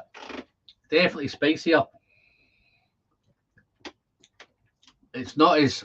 yeah, the apples and the fruit is definitely more on the nose. On the palate, it's a wee bit more spicy, a little hotter. It's... I dare say I still think it tastes like it's chill filtered, which is a shame. Thought with that 48% it might not have been, but if anybody knows any different, not too sure of the colour either, but it doesn't say anything about colour or anything on here. But yeah, mouth coating. Let's have a sip. See, I'll leave that for a bit, let it open up. I don't think it's opened up quite too much yet. It's a wee bit closed at the minute. Let's dive through some of these. I've been to Campbelltown. I was a local pub, got absolutely hammered, drinking chasers, and tried chatting up the local hard nuts girlfriend. Student madness. Nice. But at least, I'm glad to say you made it out, Michael. So you got out unscathed. I don't know if you got out unscathed, but you're still here to tell the tale. So fantastic. Just have a chat with Neil. Have a chat with Neil in the chat there. He's got up in a couple of weeks, so you might be able to put him right and tell him who to look out for and tell him who to avoid. And if you come back to me in another couple of months, you may be able to give me the same advice. Tamdu, cast strength. I'm sure that'll be nice. Podcast and decent enough. Can't complain about prize was a gifted bottle. Listen, let me just tell you, Reeking Addocks. Anything that's given for free always tastes nicer. Definitely tastes nicer. If you'd have paid that £75 for it, then you might have a different opinion on it. Keep passing on long 116 at 120 at the total wine. Is that the DG? Is that the blue lilac-y label on it? I don't think it's the green label. There's two 16s, but the older one was the green and white label. I think the new one is similar to your kind of DJ logo that you have here, maybe a wee bit bluer than that, but that's certainly that kind of blue colour. It's still nice. 120, I think, is a bit pricey. That's probably going to take it to about 100 quid, that, isn't it? Certainly not 100 quid whiskey. I think here it's about 60, 65 pounds here, I think. But the green one is definitely, if it's the green one and you're paying 120 for it, I would pay the 120 for that one, because that one was incredible.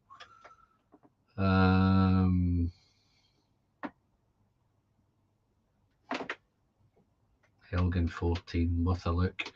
Yeah, no, there's so much. Well, listen, I don't think my bank balance could take any more whiskey at the minute. I'm just spending how much AB is that Cragganmore. This is 48%, Andre. This is a distillery exclusive one. So it's 48%. Give it a wee chance to open up. It was a wee bit closed at the minute when I done it. I don't think it had the chance to give us more, but I think it's definitely getting fruitier. There's definitely white fruit, green apple, pear, grapes, maybe even a little hint, maybe a white wine kind of nose coming through. Fruity, definitely Cragganmore. Whether it's as old as a 12, I'm not too sure. I don't think this is as old as a 12. This might be younger. But I think to me, I think they've still chill filtered it, and I think they've still coloured it. But how does it compare? It looks exactly the same. The colour is absolutely identical to the 12. So I think there's definitely colouring in this.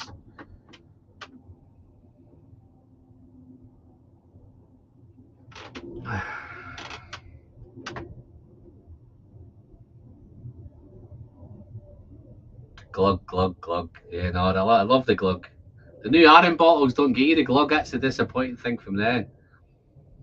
Here we go. I've got a $600+ Cragganmore NAS Diageo release. I got it on clearance. Great distillery, but maybe not that great. Well, $600. Non-age stated. I think you're pulling my chain here, mate. Here we go. We'll find it in a minute, man. Let's find it in a minute. How you doing, mate? Hey, buddy. Tell me about this Cragganmore, man. This one? Wow, man. $600. That was MSRP on this one here in the States. Yeah, about 600, which, I mean, it's NAS. I mean, literally, look around. There ain't no age statement. There's nothing here. What are you telling you? Why are they making it 600 then? Is it that box that's making it 600? I mean, have you had these boxes? Like, because they do a ton of whiskeys in these boxes. They're not great. Well, I've got my Glengoyne one. My Glengoyne 25 comes in a box like that.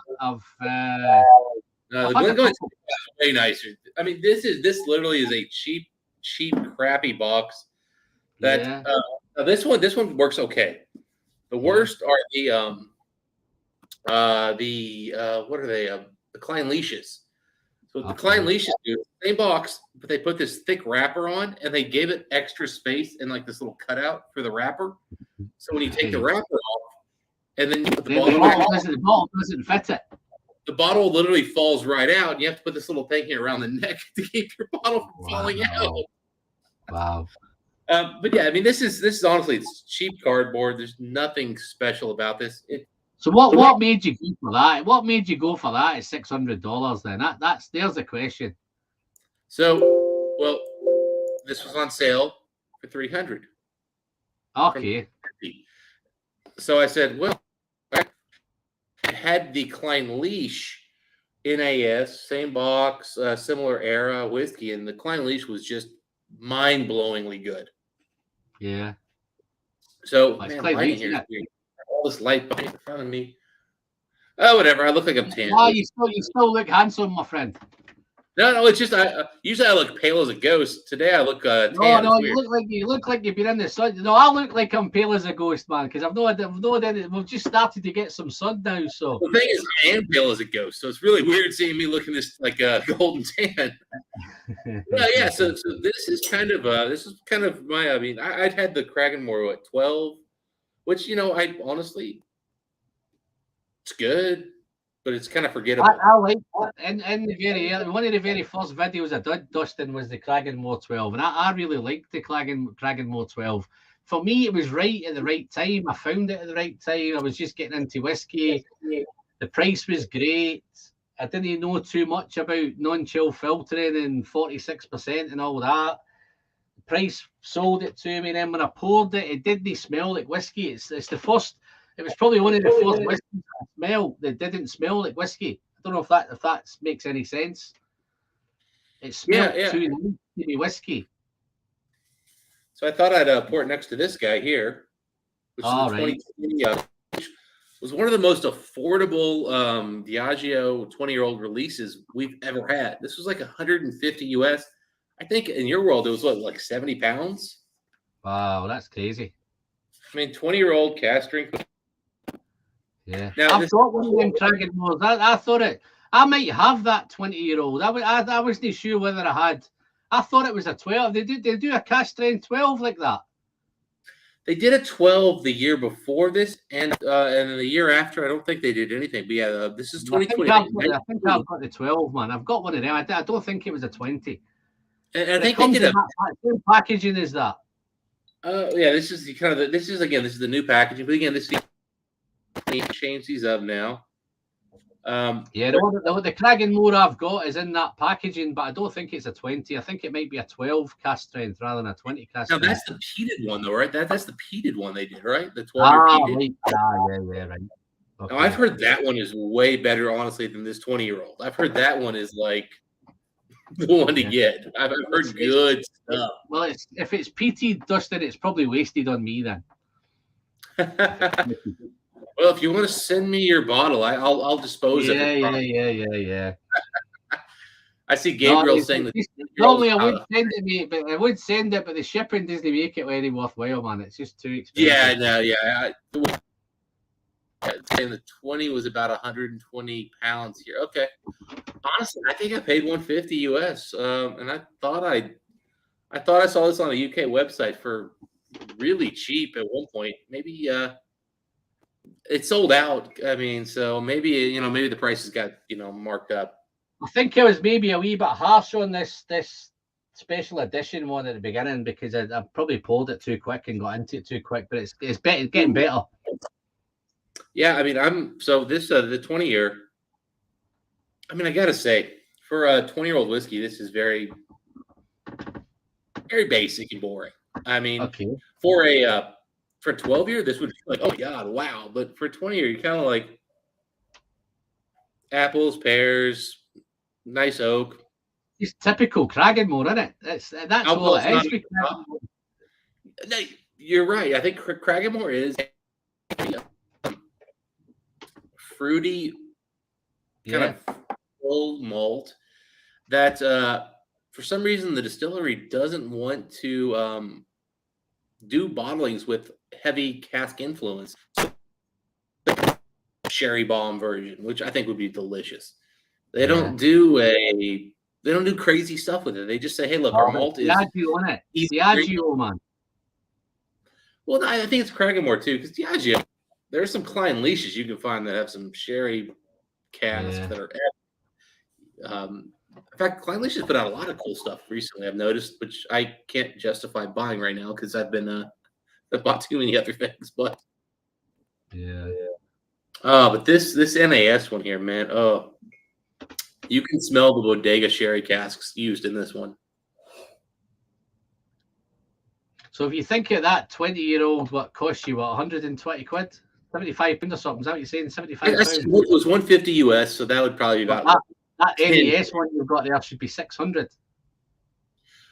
Again, I paid like 300. I got a good deal.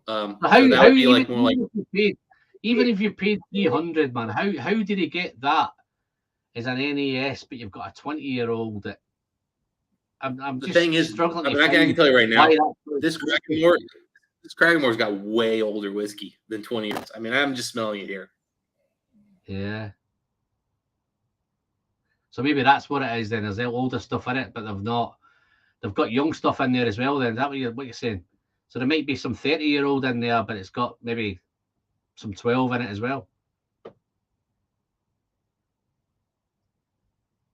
think you've just froze there, mate. You all right? You've I think Dustin's had a freeze. I think that Cragganmore's got the better of him. Let's see if he comes back. I think he's rebooting. But yeah, no, this Cragganmore is again. I don't think this is as old as 12. I think it's a bit younger than that, but it definitely has the higher ABV.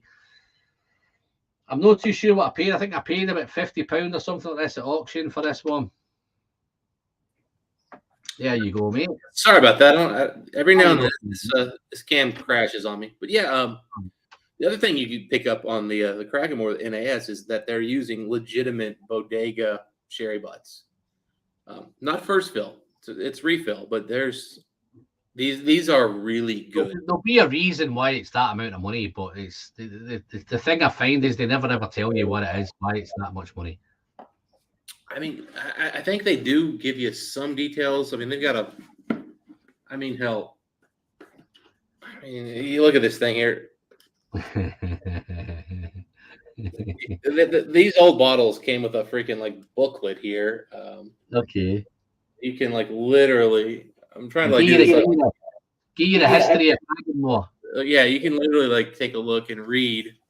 Yeah. But, I mean, this is, believe it or not, guys, it's actually hard binding. Wow. A hardback book, yeah. Yeah. Wow.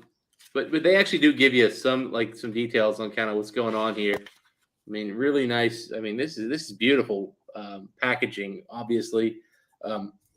Now, should you pay for this stuff? No, it's stupid.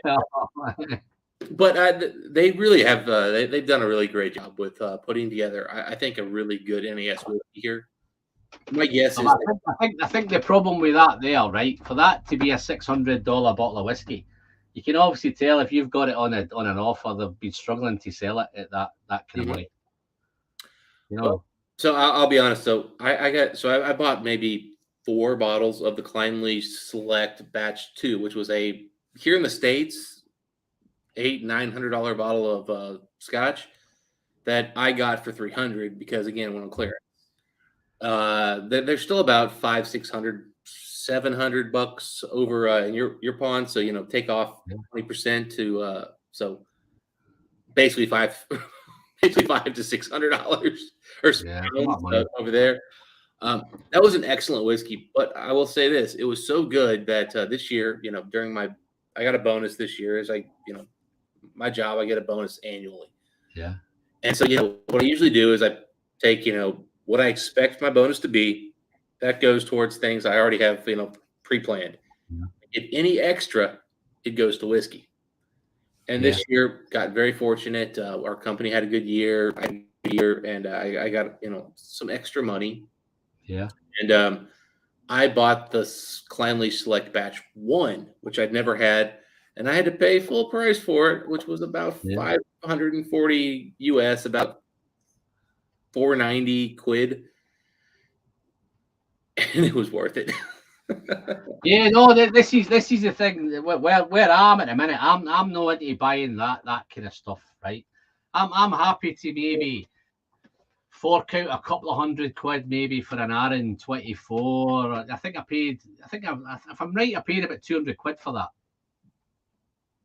And I think that's the most expensive one that I've paid, because I can't justify spending £500-600 on a bottle of whiskey, because I think what I do, Justin, is because, and you might be the same, mate. When I go through doing this channel, I'm just doing that much and that much whiskey that it's very, very rarely that I could go back to something. So if I come back to this Cragganmore, it might be in 6 months' time, because I've done other things since then. But I can't justify spending, even if I was just buying it to drink, I don't think I could justify spending £500-600 on a bottle of whiskey.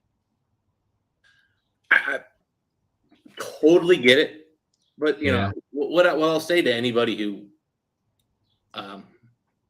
okay, here's a question then, right? Yeah. What makes a $200 bottle of whiskey different from a $1,000 bottle of whiskey? It's a great question, and 5-10 years ago, I'd tell you nothing. But what's happened in the last few years is the quality of your $200 whiskey has gone to shit. Yeah. You're getting more youthful whiskeys. You're getting less proof. You're getting younger and younger stuff, and you're getting less quality casks. And so, what a lot of us whiskey guys are willing to spend in that $500. Now, I've never spent $1,000 on whiskey. Mike has. I've never spent $1,000. I've gone to $900 a couple times. And while that may seem like a insignificant difference, $100 is still a good bottle of whiskey. See that $1,000 bottle of whiskey, right? See if I'm standing in a shop and I'm looking at that bottle and it's saying to me, "Buy me, buy me." Yeah. That £1,000. You know what that would feel like to me? That would feel like me as if I'm ready to throw myself in front of a train. That's the choice I've got, Well, I'm always gonna back off.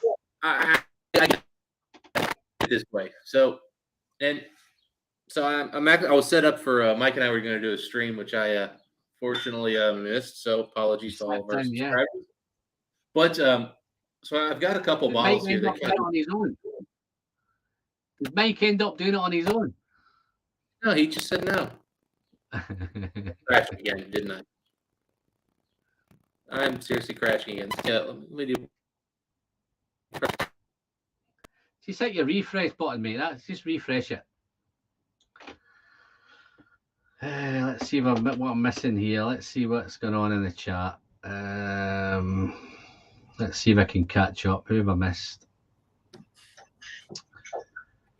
Oh, look at that, Springbank 80. It's just amazing how much that stuff is going crazy at the minute, isn't it? Well, and I hate to say, and I hate to pile on the crazy, and so you'll see real quick here. So I've been sampling this bottle out big time to Patreons and just friends in general, and also I've been drinking it. Okay. This is the absolute best Springbank 18 I've ever had. Turns out it's the new batch, which is going crazy in price. And what really annoys me is that I don't think the people buying this bottle at these crazy prices think this is the best Springbank 18 they've had. It's just Springbank has blown up, and it turns out they blew up the time they put out. Well, got you freezing again, mate. I don't understand. I think, Dustin, that I think you froze again, mate. Let me. You hear me okay? Yeah. Alan.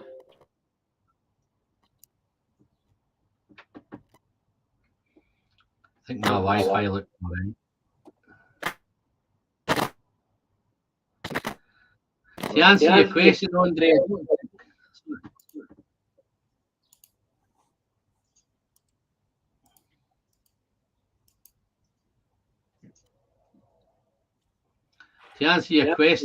I don't have a Ball Blair in the shed. I should have had one. My whiskey of the year 3 years ago was a Ball Blair 21, Gordon MacPhail, but I don't actually have it out here, to be fair. Wonderful stuff. How you doing, Dustin? You all right? I'm good. I'm still lacking though. I'm trying to close stuff out here so it stops, but I'm looking at my computer and nothing. All right. Anyway, just keep chatting me. Let's chat as best we can anyway. Because I'm gonna close out here. Switch browsers to see if that fixes it. So I'll be right back, Alan. If you've got lots of stuff open, then you're probably as well closing everything you don't need open. What I'm doing is I'm going to close out of Chrome I'm using and see if Firefox works better. All right. See, I think it's just, but if you've got other things open, your computer's just working away. Correct. The R18 has a very dark color, almost looks like an edit. Yeah, no, that's wonderful, my friend. I do have that currently open at the minute, and it's beautiful. Let's have another go. Let's see how we're doing. All right, so switch browsers. Let's see. I've closed out a bunch of stuff, but honestly, my computer's claiming it's not using any memory. Sound good. You sound much better, my friend. Oh, okay. Good. Sound much better. All right, so apparently it's a browser. Note to self: Firefox better than Chrome for StreamYard. Yeah. No, those spring banks. I think you're right with the spring banks. I think. My opinion on Springbank at the minute, Dustin, I don't think anybody is opening Springbanks. I think the guys. No, but I think listen. I think when you get a release here, I think they advertise when it's getting released and all that jargon, and I think everybody is sitting with like say, fucking every computer they've got on the planet open. They've got phones open. They've got laptops open. They've got tablets open. They've got their wife sitting next to them. They've got their 2 kids with a tablet. They've got everything going on to try and get these bottles. And all I can understand is that they're sold out. And this last batch here in the UK never made any websites. So all the stores that normally have it, none of them. Master of Malt never put it on. Whiskey Exchange never put them on. Tyndrum never put them on. They all went straight to ballot. I got an email from Tyndrum saying, "Listen, we're struggling." I got an email saying, notice that they were on available. Yeah, what they're saying is it was meant to go on the website at 10 o'clock in the morning, right? So when you go on at 10 o'clock, it's not there. And then you got an email later on the day saying, "Listen, we're struggling to get this onto the website," which I think is nonsense. But they said it's going to the Springbank local barley is going to ballot. So I think what they're doing there. I got the email. But if you I got the website. It's in the middle. Do you know anybody that won one? Oh, I know. This was actually like I could buy it, and I did. I literally my computer like wouldn't like move, and finally, they told me, "Hey, we're sold out." But it was so frustrating. I spent 35 minutes trying to buy a Springbank. Oh no, it was a longer 18. That's all I was trying to get was a longer 18. Spent 35 minutes, and the website just would not. And like, oh, you've lost your place in line. We're sold out. I'm like, no, what we did, we never even got that. So when we had gone looking for those Kilkerran 8s and Springbank whatever's, there's nothing there. And all I'm doing, I'm searching through all the websites that I normally go to try and pick them up, and none of them had them, right? And then I started getting a series of emails saying, "Listen, we can't get on the website because there is such demand this year. We're going to put them straight to ballot. So you've got a chance now. The local barley is going to go to ballot. Do you want to get into the ballot? Blah, blah, blah, blah, blah." And you enter into the ballot and it says, "Right, you're entered." And then the next day you would get a chance to get the Long Row Red. Do you want to get into the ballot? That's a 15 year too this year, right? Isn't that's a special looking one, right? Yeah. So I think they're all pretty special this year, but I think the problem you've got is I think the retailers are grasping now. I think the retailers are saying, why would I sell this at fucking £50 when I can just send them straight to an auction house and get 150? Yeah, You yeah. know, Well, I those mean, local barleys were £89, I think. Long Row those Red local 10 on the barleys. shelves here. We still have Long Row Red 10 on the shelves here. Yeah. No, There's he's not- certainly not here. Not a single other Springbank product is on the shelf except that Long Row 10. And I think Dustin, even the Kilkerran 12, man, you can't just go onto a website and buy it. Kilkerran 12 is one of the hardest whiskeys to buy here locally for me ever. Springbank 10, you can't just go and, but that's never been. I could just easily, whenever it is, when I run out of Springbank 10 and it's getting low, I could just go in and buy another one. Yeah. You know, or if I'm getting low on Kilkerran 12, I would just go in and buy another one. But not now. And it's so tough. Yeah, so here, I never had a problem getting this batch of Springbank 10 showed up here. Yeah. They still had boxed Springbank 10s with unboxed. And so, you know, they got it, and I was like, oh, cool. And I didn't buy one because I was like, whatever. I'll just pick one up when I need one. 2 weeks later, I went back to that same store that had, you know, boxed and unboxed Springbank 10s sold out. Oh, wow. So here locally, there's not a single Springbank product except Karen 16. Okay. On. And Long Row NAS, there's a few bottles around. And then you have the Long Row 10. Yeah. Red. That's it. 21 in the case, I think. But they want so much money for that joke. Wouldn't buy it. This thing that happens in live streams, Dustin, is always happening exactly again. I've come on to talk about Speyside and we end up talking all about Springbank. So apologies to all the guys in the chat who are here to hear me talking about. Apologies, I got Speyside in my glass, man. That's the beauty of Springbank. It just muscles in and bullies everybody and just takes over, doesn't it? But it's so easy, and it's another one of them live streams. It's so easy to do. I could do a Springbank live stream every week, mate. It's that. Oh, I mean, let's be fair, buddy. Look behind you. There ain't no. No. That's my problem, right? But I was planning today, right, to change this. There's not a single space. Campbelltown. No, because I've just done a wee batch of Campbelltown whiskies. I've just done the 8-year-old Glen Scotia.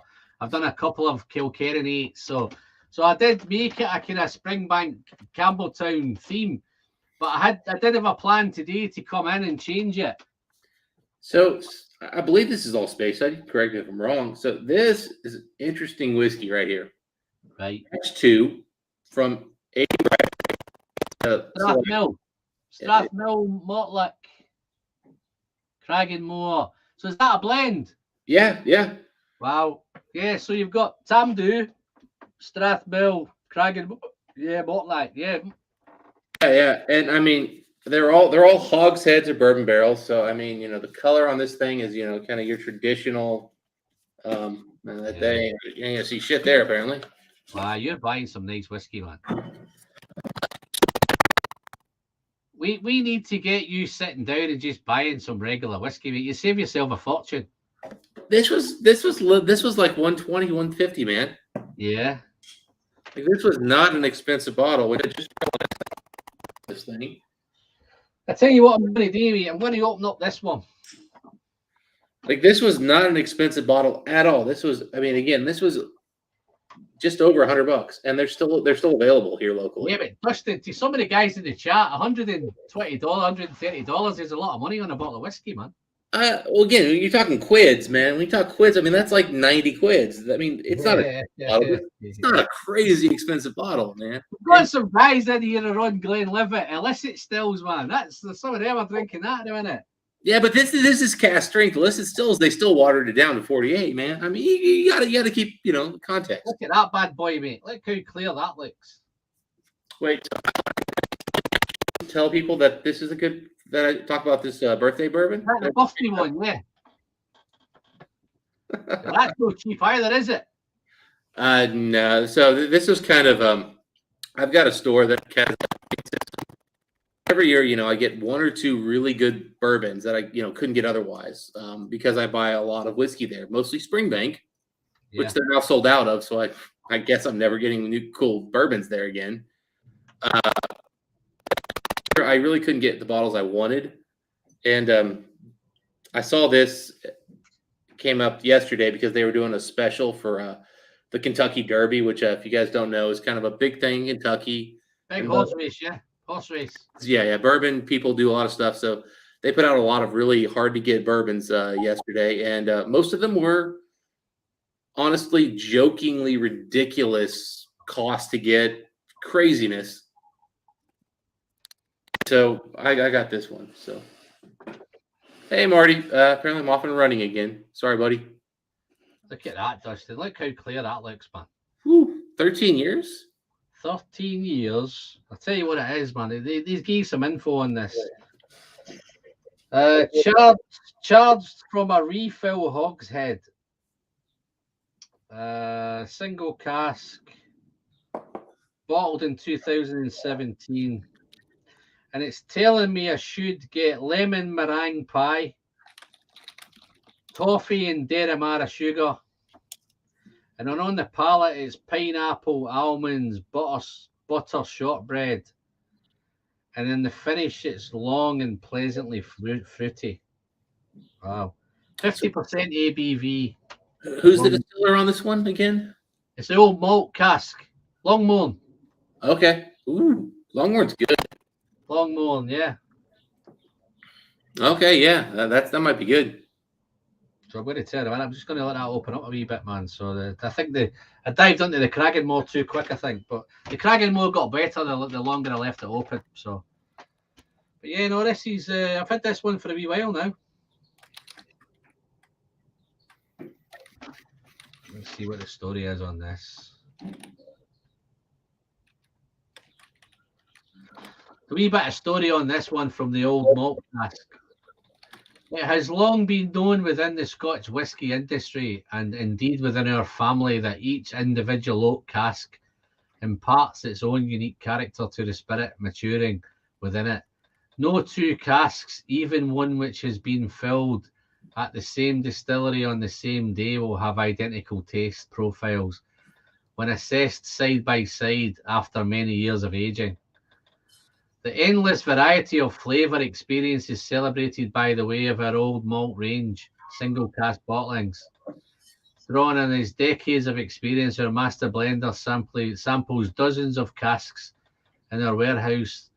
The assistance of our tasting panel and marks of chosen few each month are worthy of being bottled as unique releases.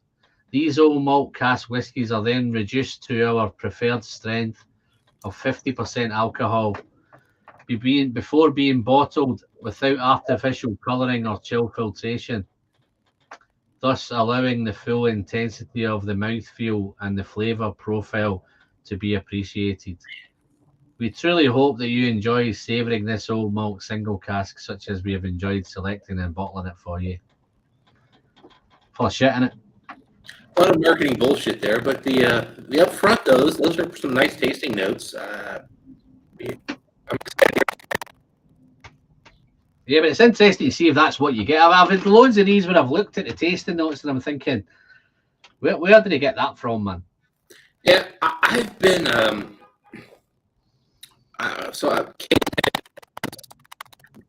we used to get a lot of small batch cane pens around here. Yeah, and some of the younger ones were pretty bad. Yeah. Now the older ones all of them have been really, really good. Dustin, have you got a mic on here somewhere? No, it's right here. All right. No, I thought you were. It sounds like when you move, it's if it's hitting something, but no, it's honestly I'm using my webcam. Okay. Set up here, which would give better audio, but it's in the other room because I was doing some. Yeah, no, that's no problem, mate. I can switch over if the audio is bad. So yes, it is very lemony. It's right lemony up front, man. Even the colour makes it fucking right away. You think it's lemony, don't you? I mean, My concern with that is that I'm gonna smell and nose and taste nothing but barley. Look at that. It almost looks like water.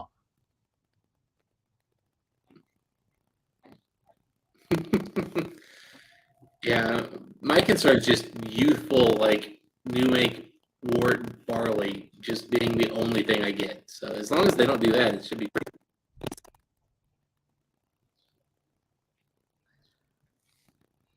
It's definitely the lemon. Whether it's in a minute it's just lemon citrus. The toffee's not quite there yet either. Whether it takes a bit of time to open up. I've had this bottle maybe 3 or 4 years now, so yeah, I think this might just need a wee bit of time to open up. But it's definitely Speyside. So it's fruity, it's fresh, it's bright, it's all of that. It's inoffensive. There's nothing challenging on the nose either. It's not giving you a nose where you're thinking, what the fuck? Well, like, actually, I sound like a Dalek. All right, I will. Mike, leave me a minute here, guys. Okay, mate.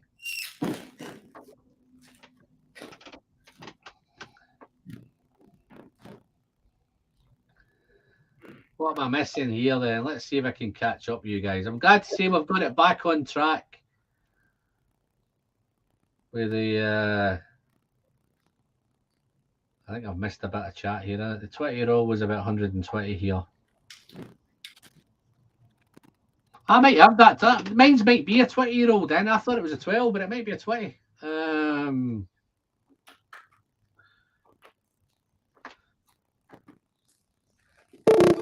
Peter's gone. Sorry, Peter, I missed you getting off there, buddy. Thanks for dropping by. A gold coin for free. Expensive packaging. I think I'm miles behind here, man. That Klein Lease. All right, do I stop it? I think Gabriel's been asking you, is that Klein Lease the Select Reserve 1? So what else? So the Select 2 is the one that I really, really love. Bought multiple bottles, but for $500 I did buy the Select 1, and they're both great. Yeah. I couldn't tell you which one I like better right now. I've tried them both side by side. They're just so good. They're different. At some point, I'll try to figure it out. Yeah, I think I've just picked up an SMWS one. Klein Leash. Trying to think which one it is. Lost in the Sand Dunes. I don't think that's it.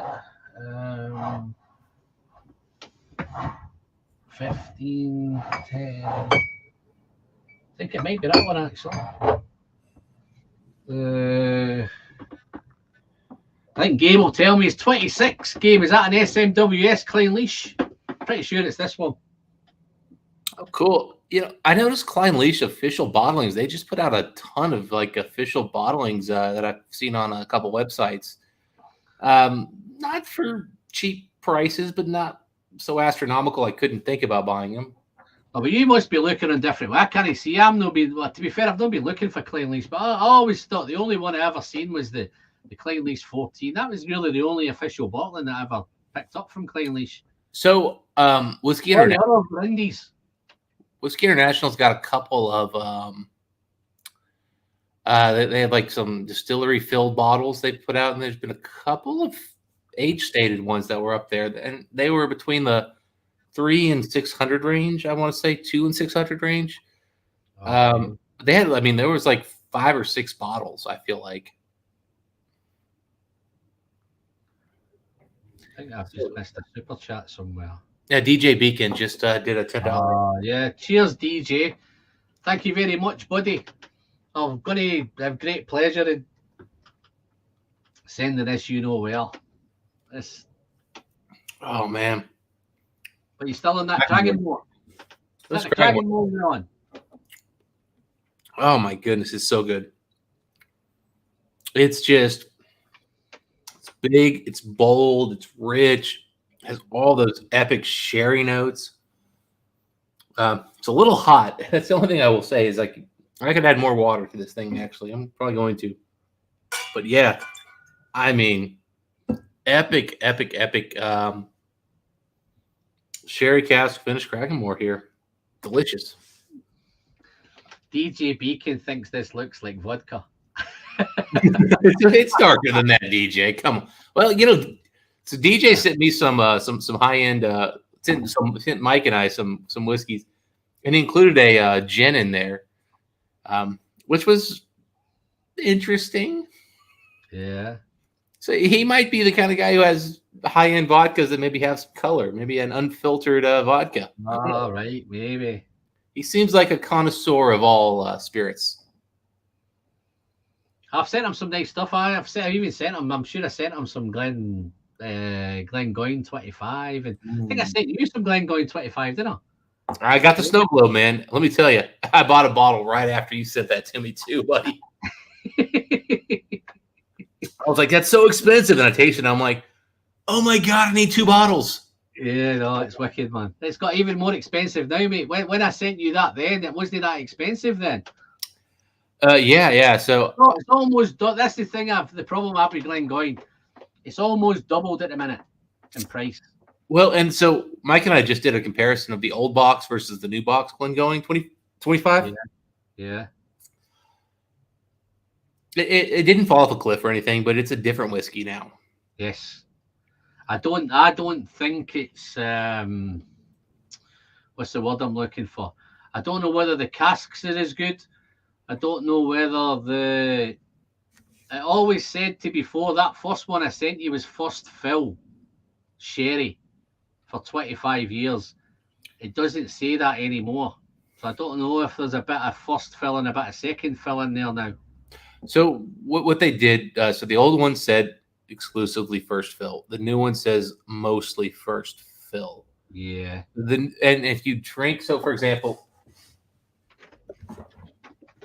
you have one of these right here, the 30-year from a few years back. Yeah. This is not all first fill. Yeah. In fact, this is, I think, 1/3 first fill, 2/3 second fill. And I think they went for a similar profile to these old 30s than the old 25 when they did the new 25. Yeah. So they used more second fill. And I don't think it hurt the quality of the whiskey because I think they used really good second fill jerry casks. Yeah. And I think they kind of created a really nice, balanced, more sweet whiskey, but it's not the same thing at all. No, I definitely preferred my first bottle. The first box I had, the one I sent you, I've bought a couple of bottles since, and the new ones don't float my boat quite as much as that first one did. Whatever they did with the first one, I think I preferred it with the first one. That first fill sherry, it was all everything. For me, it had everything you can imagine in a sherry bomb. I'm lagging again. Great.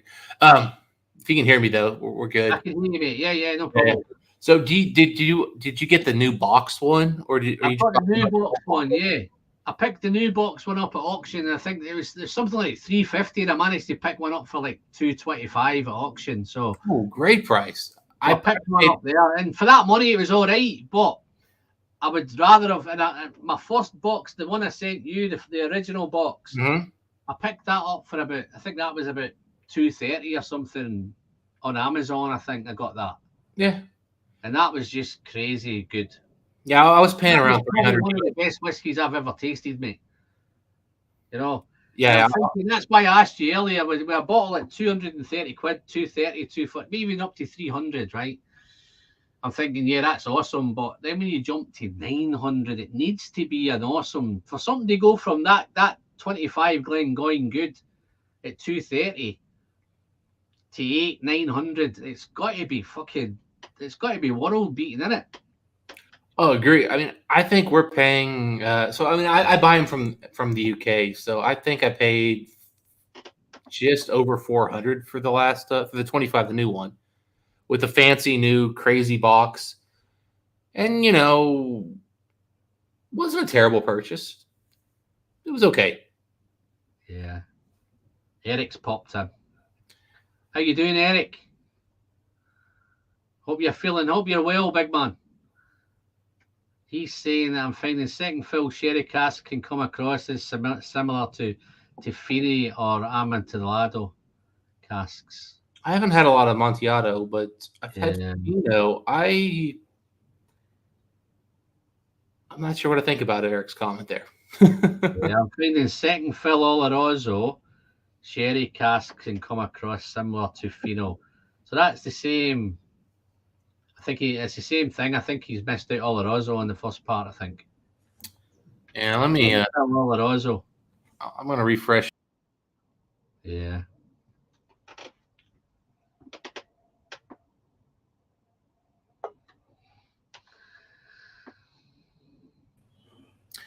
At least it lasted longer this time. Yeah. Got the bourbon neophyte in. How you doing there, buddy? Great stream. Hey, enjoying the conversation. You going live tonight, buddy? You going live around 7 or something? Or 7 my time. Your time would be like 4. Yeah, you know, I mean, Eric's comment is interesting because I kind of get what he's saying. Yeah, but I kind of disagree, but I get what he's saying. Because again, I don't know Amontillado very well, but I know Fino. I've had a couple Finos. Yeah, but there's that many, isn't there? I think I've just recently done some. I'm loving Palo Catado, man. The Palo Catado. What was the problem you had with the Master of Distilling one? So I had 2 ounces, which I did not mean to drink all at once, but apparently I did because my camera literally died on me like during the first video. Yeah. And in the second video, I butchered it, so I had to do it again. The third video, something else went wrong, so I did 4 takes. I had 2 ounces from DJ Beacon. So I got 2 things I'll just tell everybody in the world is one, it didn't drink like an Aaron. I didn't get any of the Aaron fruity maltiness that I really like about Aaron. That's not a knock. I think that's the Palo Catado, though. I don't think they do a lot with Palo Catado, Aaron. So the second thing is it drank younger than I think it was because I got way more barley sugar than I expected on a 12-year. Yeah. And then I would say the third thing I would point out with that one is that it drank way hotter than a 51.8% whiskey. It drank like it had a lot of kick. Yeah. Now that said, the Palo Catano finish on the thing, oh, delicious! Awesome, isn't it? I did that video honestly. I sat in here, Dustin, and I poured it right. And I did the video. There was nothing wrong with the video, right? I just wanted to do it again, right? And before I knew it, I'd recorded 3 or 4 videos, right? And I'm kind of halfway down the. I just opened a fresh bottle, right? I'd opened it probably the night before, and I left the cork off it the night before, right? And then I poured a couple of drams and I left it in here for about an hour to let me a coin on it just to let them kind of open up, man. And then I came in and I sat down and I went, oh, this is everything about it was awesome, man. The nose was awesome. The palate was awesome. The young thing, I didn't really get the young thing that you're talking about. I was just enjoying it that much that I never picked up on whether it was young or not. I just loved that 12. I will say my first pour was way younger than my last pour. Yeah. I would have said to me, see, when I came to do my Whiskey of the Year video, right? I think I put the Glen Alecky 12 in there, right? Number 5 or something. I would much rather that Palo Catado Aaron 12 was the best 12-year-old I think I've tasted for many, many years, man. Oh wow! Yeah, because it was so hard to get a hold of, I didn't think it made any sense to put into that video. Mm-hmm.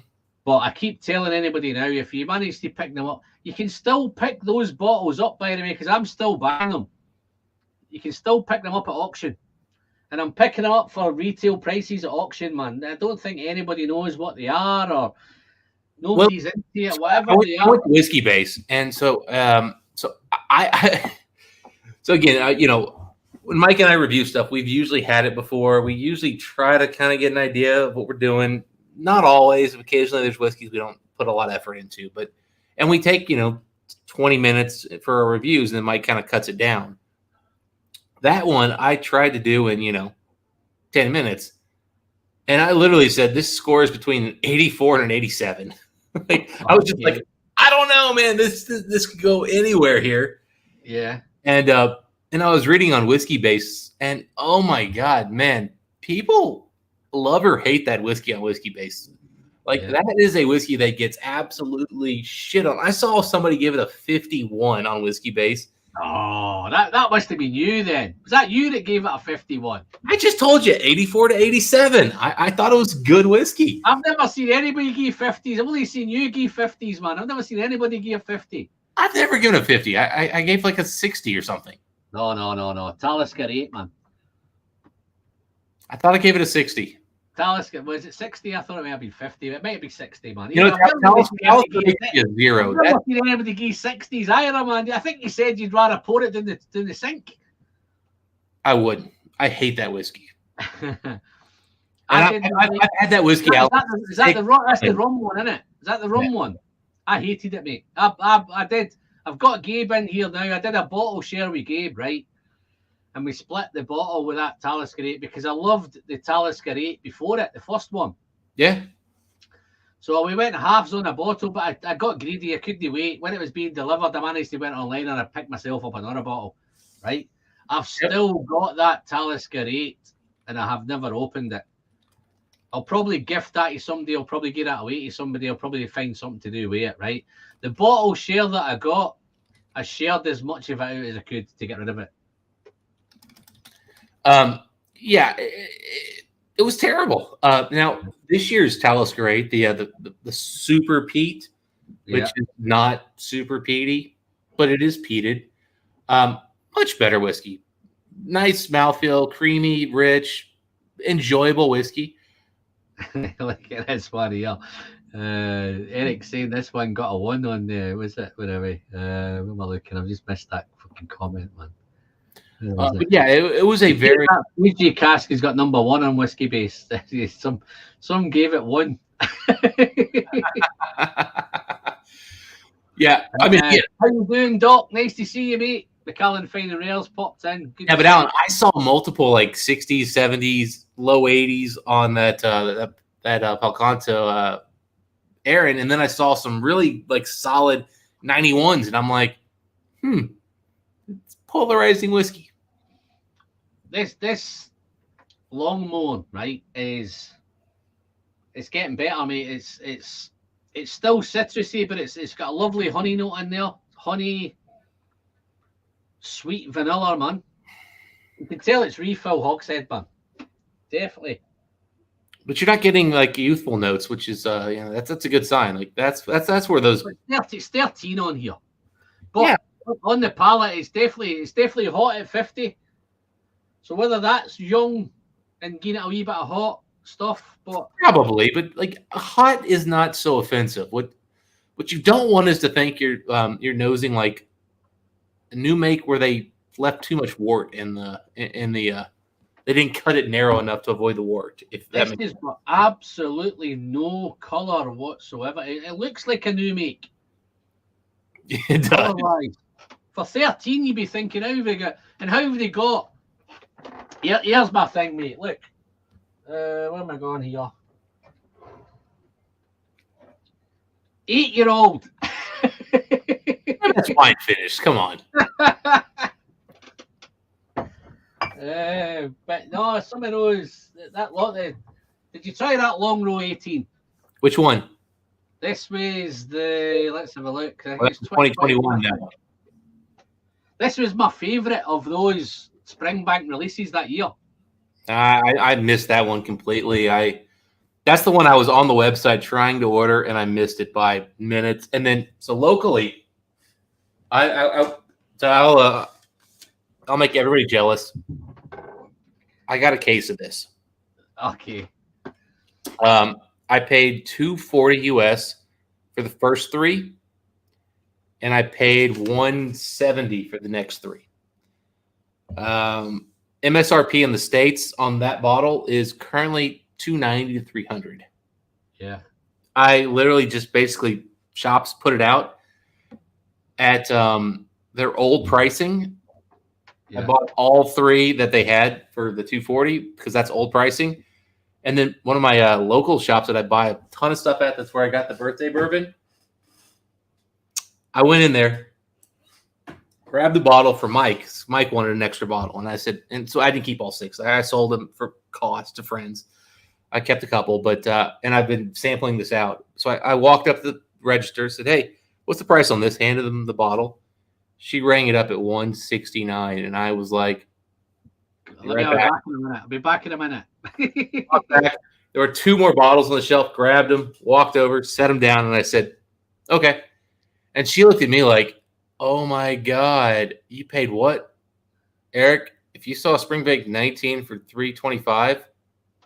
Oh, 18.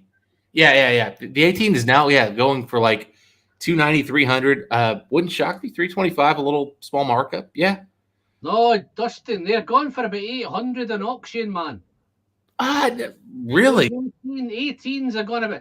Listen, the fucking 10-year-old local barley's gone for nearly $1,000. Well, the 10-year local barley is a whole different thing. I mean, this is the world is gone. Listen, do you think a 10-year-old local barley is better than an 18-year-old Springbank? Yes, I do. Yeah. Wow. Yeah. Other than that one cherry bomb they did, that was terrible. £1,000, man. Springbank is just gone crazy at auction at the minute. Absolutely crazy.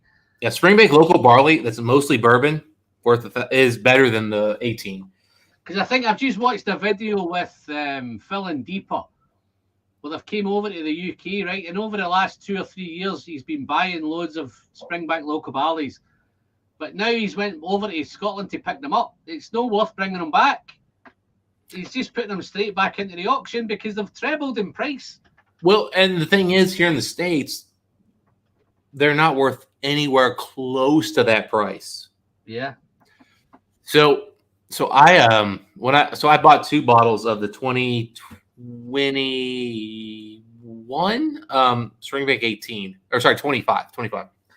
They were $900 a piece.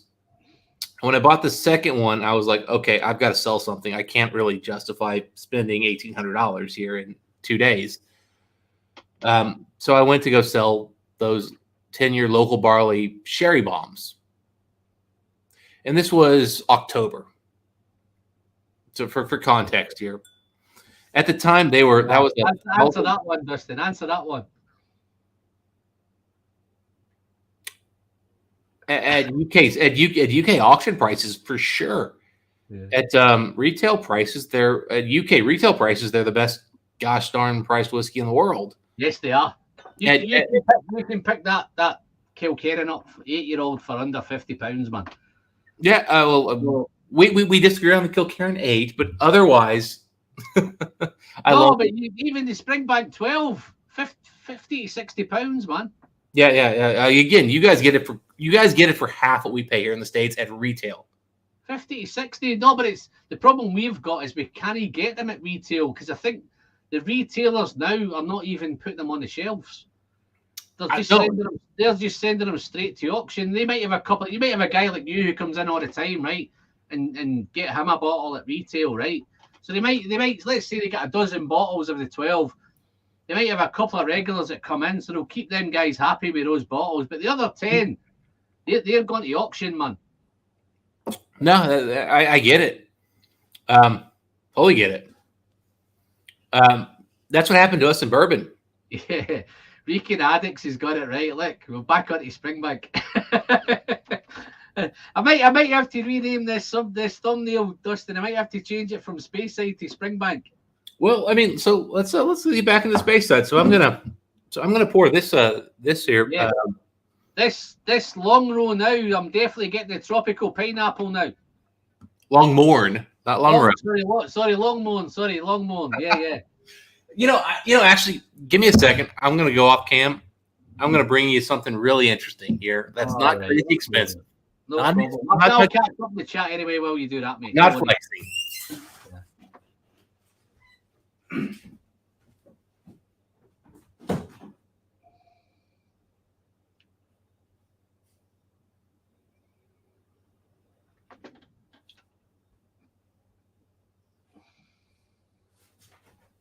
Well, bang goes my 2 hours. I did plan to do 2 hours, and we're doing 2 hours and 20 already. So, Glen Master. Wow. Okay. Longmorn. So I take it that's an indie bottler then, yeah. Yeah. So this is interesting. So I don't know all the details, but some friends have told me the story on this one. Is that this was a indie bottler who apparently was considered a kind of like a master taster. Yeah. So I don't know a lot about nice quality that, man. So here comes this. So let me give you the story. So this guy was. Oh my God, am I freaking freezing again? No, you're okay, mate. Just crack on. Let me just refresh real quick. I don't want to hear.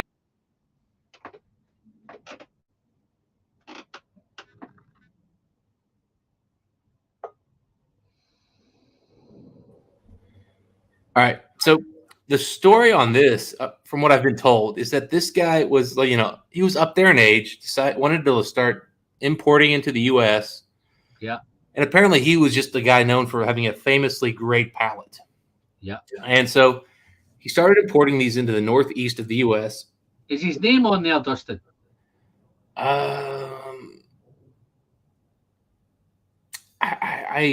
don't see it. Yeah, I will look into that one. This is a 14-year-old Longmorn. Yeah. It was distilled in 1990, bottled in 2004, and it was still on the shelves because this guy never kind of blew up. No, because that label. I think in America, I think Longmorn is one of those that you need to be a geek to pick up Longmorn, don't you? Well, I also got that label looks like a bottom shelf label, doesn't it? Well, I got a spring bank of the same ilk from the same guy. Right. And I paid about $90 each for these. Yeah. $90. I mean, again, this is stuff bottled 2004, 2005 range, just sitting on the shelves. Yeah. Eric, I've not had Glenallachie 30-year-old now. I've had a 29-year-old single barrel, but that doesn't really. Well, I've got one of them, man. I've got a 29-year-old single barrel, but it wasn't very good. I'll be honest with you. I wouldn't pay the $330 I paid again. But this, I think is actually better than that Glenallachie 30-year-old. And I don't know what this is because the color on it, I mean, it's dark enough where it could have been it's almost got to have been some kind of wine finish. I don't know if Gabriel's still in the chat, but this might be a good night to tackle his Ardmore 24. Ooh. Ardmore 24, distilled 1996. Refill sherry hogsheads, 52% ABV. So I keep threatening to tackle this at some point. So, but yeah, I keep threatening to send it down the hatch, Dustin. No, you said it's bottom shelf, but it's got a little dingle dangle metal. Oh, but that label looks bottom shelf whiskey, doesn't it? That looks like a bottle of fucking Claymore. That does. Yeah, but it came with a box. Yeah. But I think if that was on the shelf, maybe somewhere in Scotland, that would be gone. Oh, absolutely. This would never have made it. I think it's tucked away somewhere in Texas, somewhere in it, or somewhere in fucking.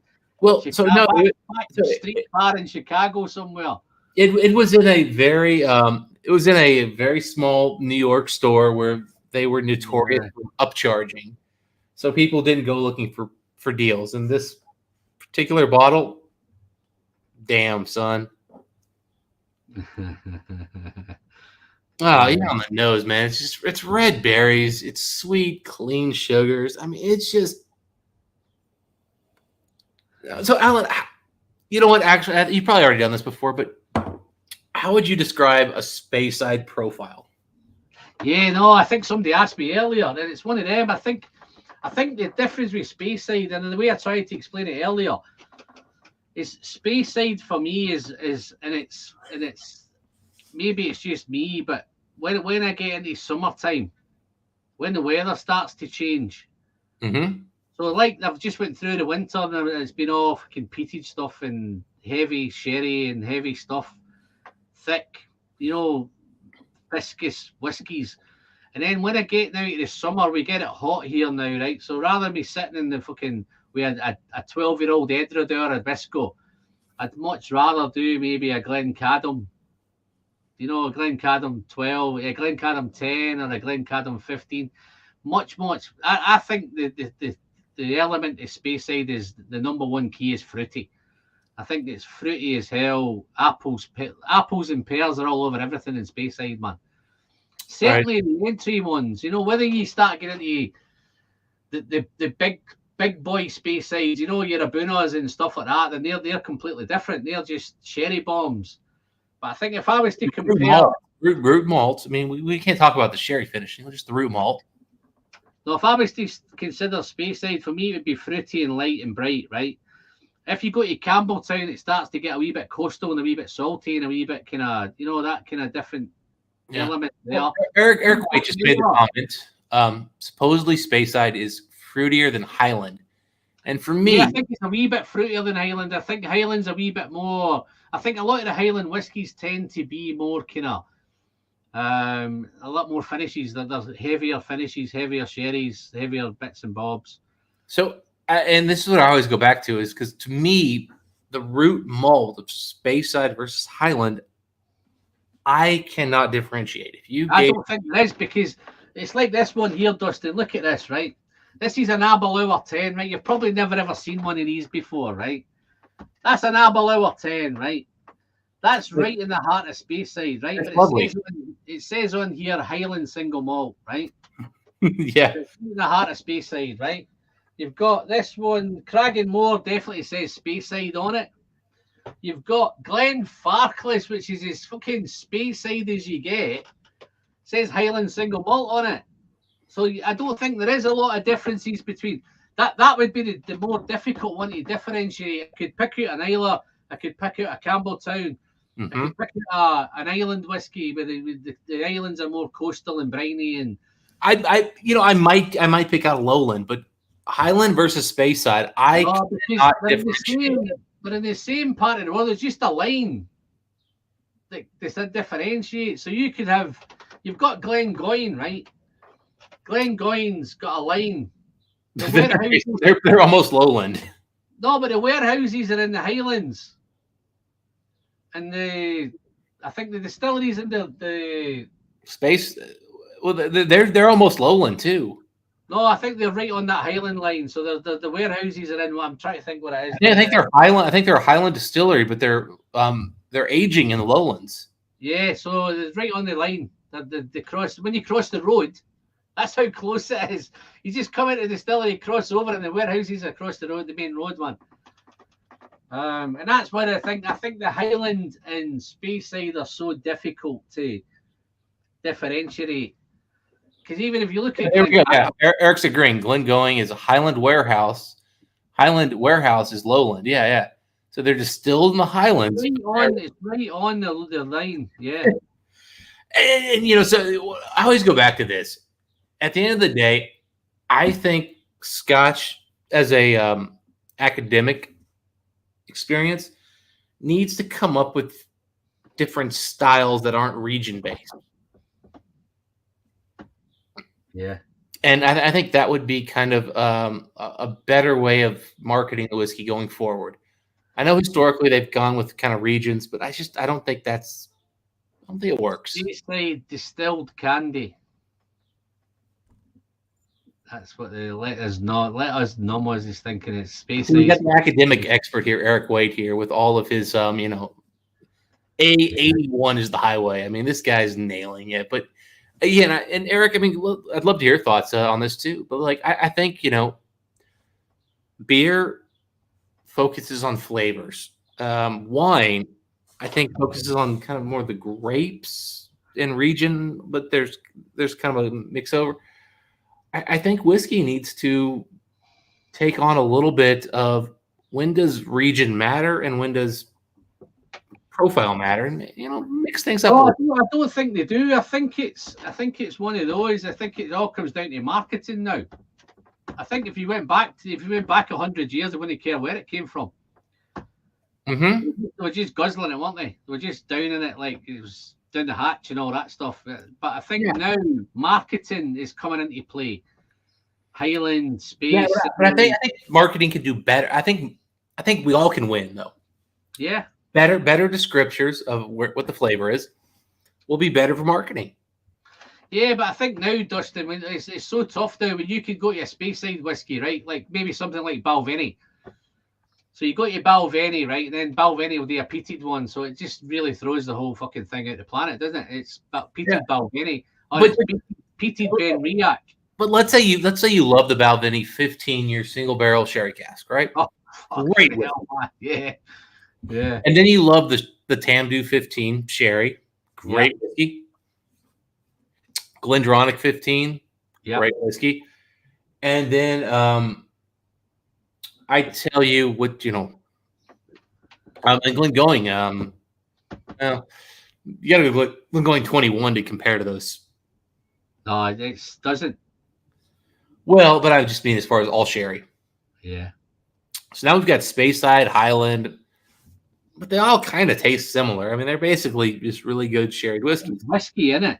You go and buy a bowl of porridge in your local fucking supermarket, and it's porridge, innit?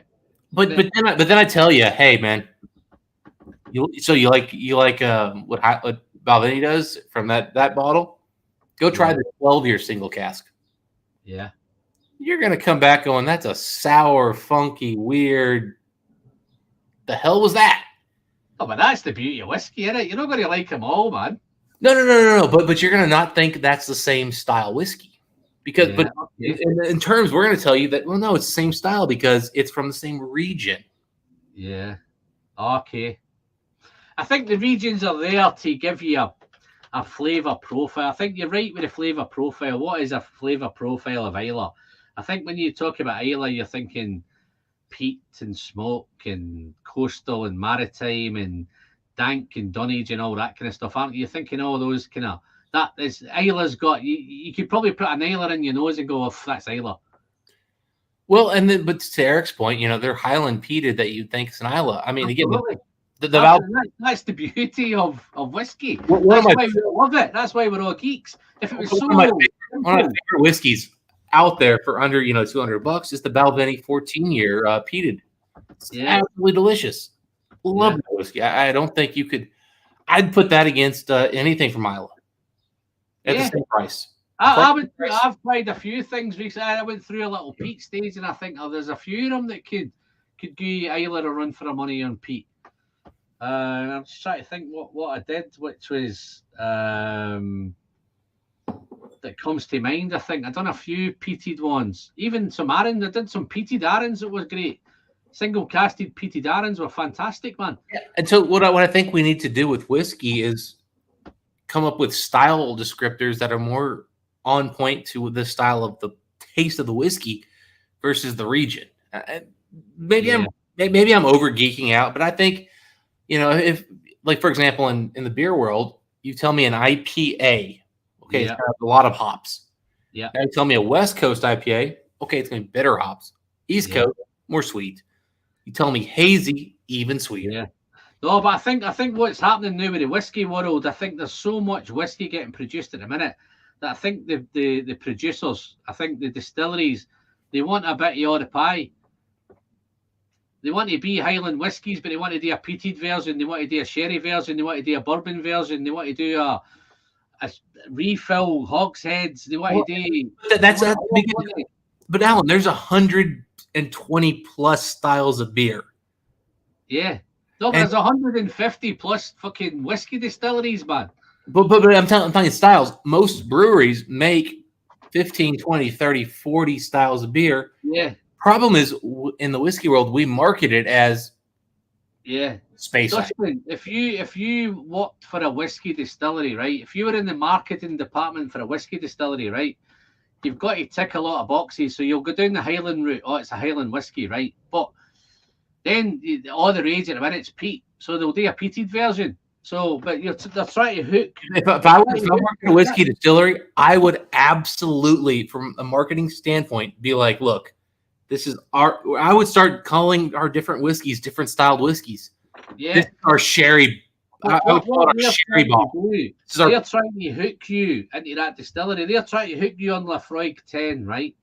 So that distillery is trying to hook you on Lafroig 10. Once they've got you on Lafroig 10, then they'll start messing around with it. They'll start doing Cardius. They'll start doing whatever. Lagavulin will start giving you Lagavulin 8. The Lagavulin get you on the 16. Then there's a Lagavulin 8, and then you've got the Confizio bottles, and you've got the special bottles, and you've got all the different bottles. Yeah. You've got sherry bottles, bourbon bottles. They're trying to hook you on that distillery. Keep you on that distillery. Keep buying that stuff. Like you guys, you're Lafroig, and you'll buy Lafroigs, and you'll buy Springbanks, and you'll buy them all day longs. But would you go out and buy let's get something obscure. Would you go and buy an Ardnamurchan? Well, but think about what Alan. Think of what Springbank did. They now have 3 distinct brands: Hazelburn, Longrow, and Springbank. Yes. And so their whole thing was marketing the difference in those malts. Yeah. They're not marketing that they're Campbelltown. No, they're marketing Campbelltown. No. They're Campbelltown whiskies, man. They are, but if you go to marketing, that's why they made those 3 brands. They made those 3 brands because they wanted to market 3 distinct styles of whiskey. They want to corner the market. They want to get the peaty guy. They want to get the non-peated guy. They want to get the fucking sherry guy. They want to get the bourbon guy. But they're all marketed as Campbelltown, man. Right? So they'll have, if you get anybody, if you go into any review on YouTube, right, and they're reviewing a Longrow, they're reviewing a Hazelburn, they'll tell you about Campbelltown Funk, man. Everybody talks about Campbelltown Funk. I just think half of the people are not even getting a fucking Campbelltown Funk. They just believe there's a Campbelltown Funk there. Everybody's telling them about Campbelltown Funk, right? Sometimes you get funk. I didn't get the funk when I did last year's 12. I didn't get any funk. And when I did, what was the other one I did? The Kilkerran 16, I got no funk. No. And truth be told, there isn't a lot of funk on the Hazelburns. No, I know that, but everybody keeps saying, "Oh, they're Campbelltown Funk," and I think they're led by what they think people want to hear. My opinion is that people have started to associate the funk with the seaside saltiness, which I disagree with. I associate it with sherry, man. I don't get bourbon cask ones that have that funk in it. I agree. I think the Campbelltown Funk is actually that they used funky sherry casks. I think the sherry gives you the funk. Edredale gives you that funky sherry and all, man. Ben Nevis gives you that funky sherry, man. Well, it's the funky sherry, and then it's the Campbelltown seaside coastal saltiness that comes in. My opinion. Can be wrong, but yeah. I've definitely had some Hazelburns and stuff. But again, Springbank said, look, we're Campbelltown. I'm going to give you 3 distinct flavors that all get distilled here. Yeah, and that's the whole thing is like they're making 3 completely different. Do you know why I think that is, Dustin? Sorry to interrupt you, mate. Right? Hi, buddy. Campbelltown, right? If you look back into the day, Campbelltown is something like fucking 50 distilleries, man. Mm-hmm. They probably covered all those different things, right? But they ended up doing it 2. They almost lost their region status because there was only 2. You had to have 3. That's the only reason Kilkerran came around, was to keep that Campbelltown status. So I think what they've done at Springbank, to imagine at Springbank, right, and it keeps it interesting there, because you think about it, it doesn't produce that much. But to produce the same thing all year, it would get quite boring, wouldn't it, and quite kind of iffy. But what they'll do now, they'll spend maybe November, probably October to November doing Kilkerran. They maybe spend June and July doing Hazelburn. You know, it's all broken down into the calendar. Yeah. Where they do it. So they'll do maybe January to April doing Springbank. Right? 15, 12, cast and all that stuff. Then they might spend another few months. They'll clean all the stills out, whack in some fucking Hazelburn, you know, or then they'll do they'll spend another few months and do the Longrow. So they've broken the year up into producing all the different things, and it gives them 3 different 3 or 4 brands under the same umbrella, really. Mhm. All it is a different thingy. You've got Coca-Cola, you've got Diet Coke, you've got normal Coke, you've got fucking Sherry Coke, you've got all the different Cokes, haven't you? But at the end of the day, they're all Coke, aren't they? And they're all different. Yeah. That's probably a shit analogy, but it's. I think it all comes to marketing nowadays, man. It gives them another label. What they're doing now, they're realising because of marketing that the bottles are all different. So you had a Kilkerran in a different bottle for Hazelburn, and you had a different. Whoa. So here's where I'll stop you, Alan, for a second. Here, I'll let you go back on, but aren't there people who are going to like Hazelburn more than Longrow? Yes, absolutely. And is it because it's a distinct, different flavor profile? Yeah. And that's why I think we need more styles versus regions in whiskey. That's my opinion. Yeah, you're probably right, and I think I think Springbank's probably a good place to go. But when you go to places like Glendronach, and where they find the difference is they'll have the same. They'll probably say it's all the same Glendronach spirit, and the same way Longrow and Hazelburn, it's the same spirit, right? But it's how they do it. They process it differently. Mm-hmm. Different stills, and it's the same stills really, but some will be peated, some will be unpeated. What barley they're using. But to your point, Glendronach does a peated and an unpeated whiskey. Yes, I know they do. And when you find with Glendronach, it's more about Oloroso. It's all about PX. It's all about Oloroso and PX. Even Macallan, who we all kind of, give less positive thoughts to, they make a peated whiskey. Okay, I've never seen it. Can you even tell me what it's called, man? Macallan Rare Black. Okay, wow. It's peated. That shows how much I'm into Macallan, man, but I've never. It runs about 400 quid. Yeah. They're actually not. They're actually one of the easier Macallans to get. They're not that popular. Yeah. Mike and I've got a review from an older bottle we picked up about a year ago for retail. Didn't pay a premium at all, and it was a multi-year-old bottle, so it's out there. They also did the Macallan M Black, so they do that.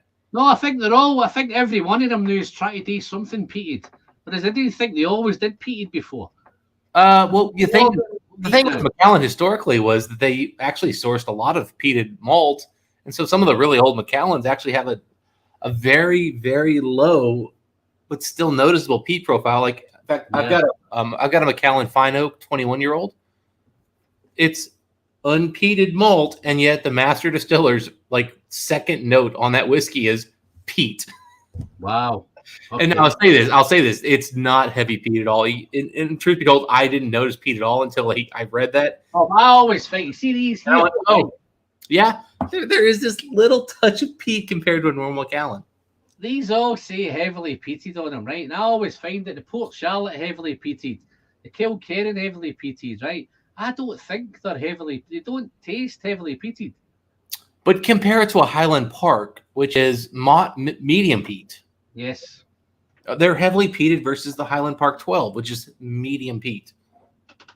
Highland Park 12 for me is just it's just got that little bit. It's got that bit about everything. It's the sherry, the bourbon cast. But Alan, we're whiskey geeks. Peat to us is like we're peat heads. We drink too much freaking peat. Yeah. If I gave that to my mom, who does not like peat at all, I gave her a Highland Park 12, she'd be like, "Go all over you, fire, and my gas is burning, and I hate myself and kill me now." And pour it out. Yeah, just start a fire with it. Well, so Alan, I've told this story a few times, but I'll tell it to you right now. This is pretty good. So I don't do holidays with my family anymore because it's just gotten unpleasant with kids and other stuff. But so a couple years ago, I went home, saw the family, had Thanksgiving dinner, and I think turkey and Lagavulin 16 are a beautiful combination. Okay. So I had a bottle of Lagavulin 16, which I offered to anybody who wanted it. And actually, some of my sisters drank some after dinner. So I poured, a nice little heavy pour of that, sitting there, nosing it before dinner, and got, my turkey, started eating. Well, as I started drinking, my mom started to smell my Lagavulin 16. Yeah. And she literally looks around. She goes, and she's terrified. There's a plastic fire in the outlets or something, and she's going crazy. And I said, Mom, are you smelling this? And she just comes over. She goes, oh my God, how are you drinking that? That's disgusting. And Eric, buddy, if you were not in California, I would come over in a second for Thanksgiving because we could have epic pours. I would not bring Lagavulin 16, buddy. We'd be drinking way better. Yeah, I think let us numbers. We're the ones to define it. I think you've got a wee bit of thing going on in the chat here about some are saying just embrace the difference, just enjoy the different ones that are coming out. Eric's, I'm done buying Ardbeg unless it's new core range bottling. They've got crazy, man. You must have a thought on. I didn't want to really get involved in NFTs tonight, but what is that all about, man? Did you see that NFT that Ardbeg put out? They really aged barrels underneath the ground in a bog. No, here's my take on it, Dustin. Right, you can buy that, right? You can buy that bottle for 3,000 quid, right? No, one ethereal coin. Whatever the price of an ethereal coin is, that's the price. Yeah, it's a non-fungible token, isn't it? So I think the going rate is about 3,000, I think. But you can buy that, right? And an Ardbeg will send you the certificate, and you can't get it until, I think you're talking about December next year is when the bottles are becoming available. So the bottles are not even available yet. So you can buy that 3,000 quid, get your token, and then you can sell that token for whatever somebody's prepared to buy it for. Yeah, so I have two minds to this, Alan. The first is what you just said, which is as a whiskey drinker. Yeah, absolutely. But I have to say, as if you are into secondary whiskey, or if the only way you can get whiskey is secondary, I do understand the idea of creating a market that doesn't involve shipping the bottle itself to sell it. So when somebody finally is the end user who wants to drink it, they have a safe, easy way to ship it versus today's secondary. Like, you're kind of worried every time you buy a bottle that somebody's going to ship it right. You see that one there? Look, fun foil, whatever you want to call it. Production cost about £5,000. Selling price $1 million. Yeah, no. That is just marketing gone crazy, man. Crazy marketing. And I don't honestly, within the whiskey community, I don't think it's went down at all well. But I think they'll still sell them. There'll be a queue to buy. They'll be sold out in 5 minutes and all that stuff, man. It's crazy mental stuff. There's an investment community that's involved now. Yeah. Did you see the one, Dustin? I don't know if you've seen it, about the Macallan cask it just sold last week. Was that the one that, like, somebody didn't pick up their cask, so they the guy went. They visited the distillery like 34 years ago, and he got so hooked up on the experience. He loved the visit. He loved the whole thing. He got caught up in the emotion, and he bought a barrel. Yeah. And he bought a barrel, and 34 years later, Macallan is re-racking something in the warehouse, and they come across this barrel.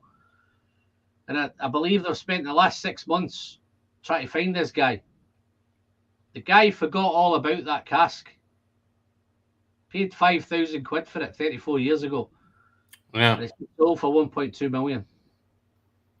Yeah, I mean, that's... Yeah, I think it's on its way to America. I think it's an American guy that's bought it. Honestly, here's the thing, right? I wouldn't want to touch it, man. That is just... Does he bottle it? Does he bottle it at 34? Does he wait to 35? Or does he wait to 40?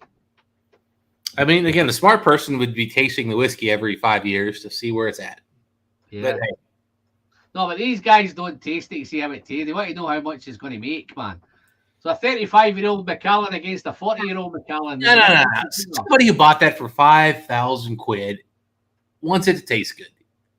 Yeah. Not one of the modern guys who bought it for 40,000 and wants to make sure, like, and I don't want to throw this guy under the bus, but there's a certain whiskey tuber who was admitted openly that he sold a crap ton of bottles of whiskey and bought a bunch of casks of whiskey with it that he plans to sell for great prices.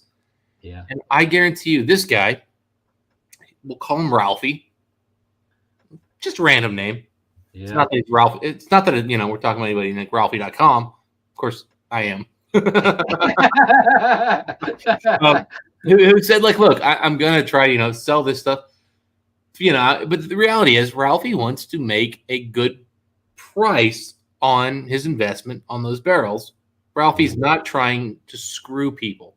Yeah, and I think that's. I think the thing with Ralphie is when Ralphie's sold all those bottles, right?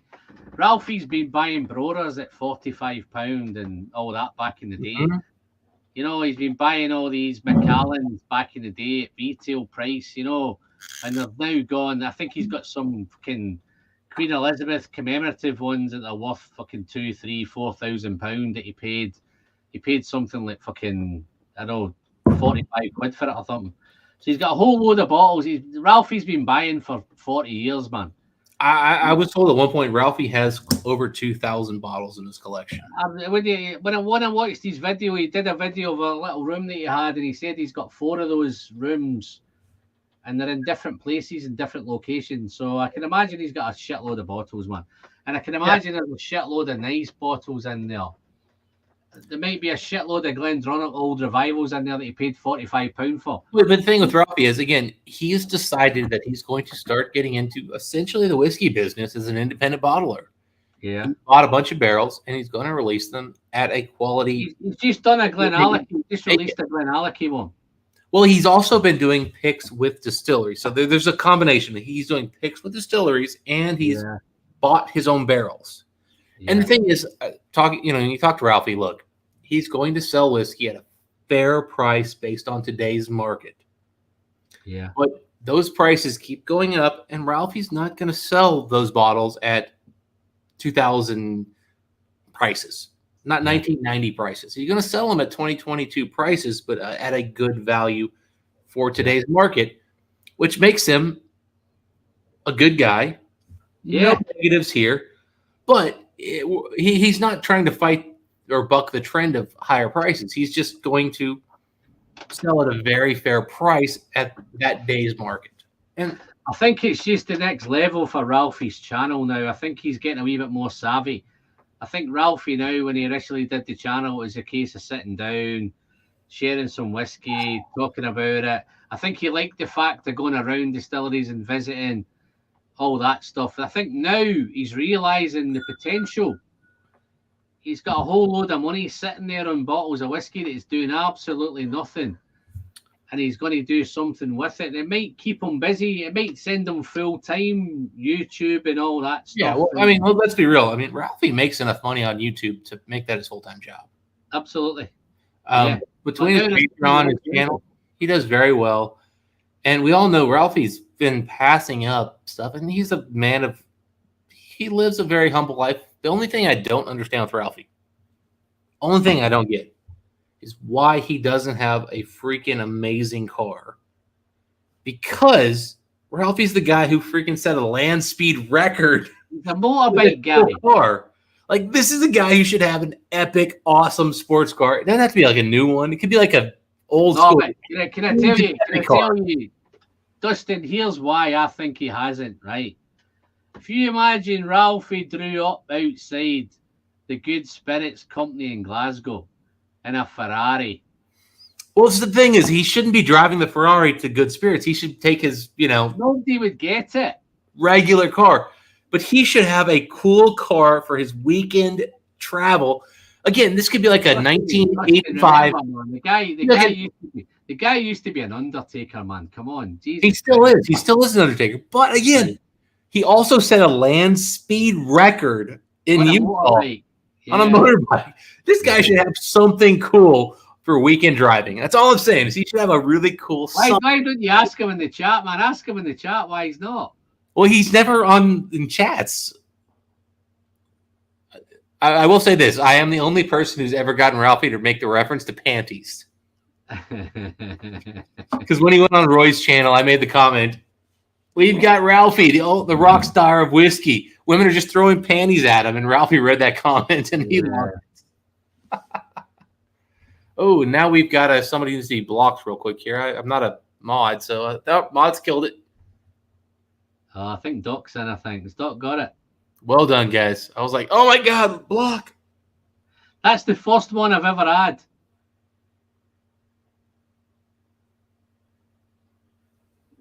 First one I've ever had. I think I don't know if Doc can take care. I think Doc's in there if he's still in, but yeah. Eric Waite just made the comment. I can afford a Ferrari, but he's making it for like again.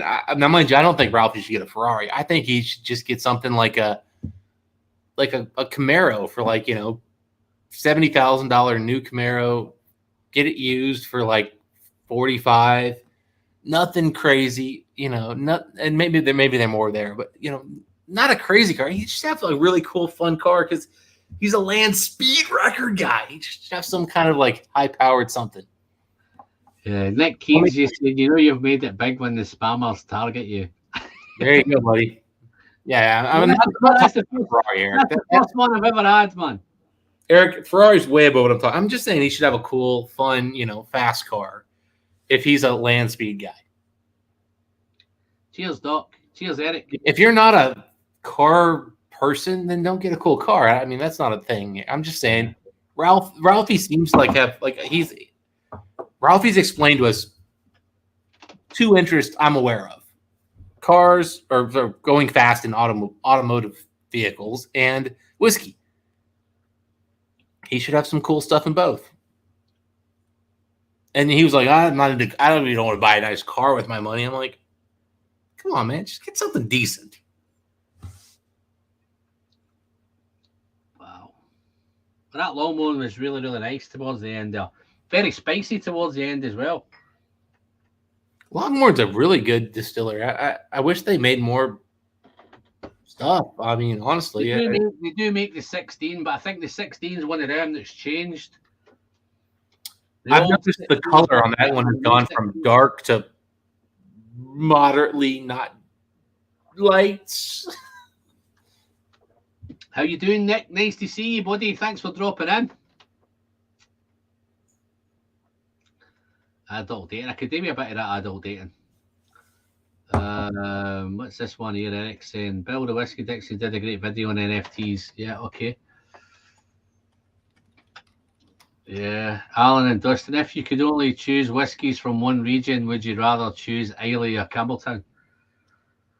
I think you're going Islay, aren't you? Well, it used to be it would be Campbelltown in a second because of the price, but take the price out. Whiskey purely on head-to-head. Lafroig 25 or Springbank 25. There you go. Make it easy for you.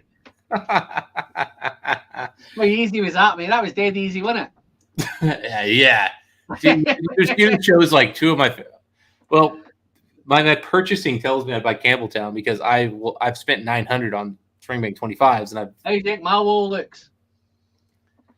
Not much Islay up there, is there? Yeah. The thing is, the problem is Islay that Epic Islas are $1,000+ bottles. Yeah. Like they've just gotten so expensive. You can't.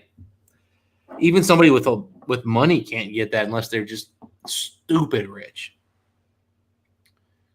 Like me living below my means here in a 1-bedroom apartment, I can't afford that, and I think I do pretty okay. I've never tried that 18, Gabe. I've never even seen a Longmorn 18.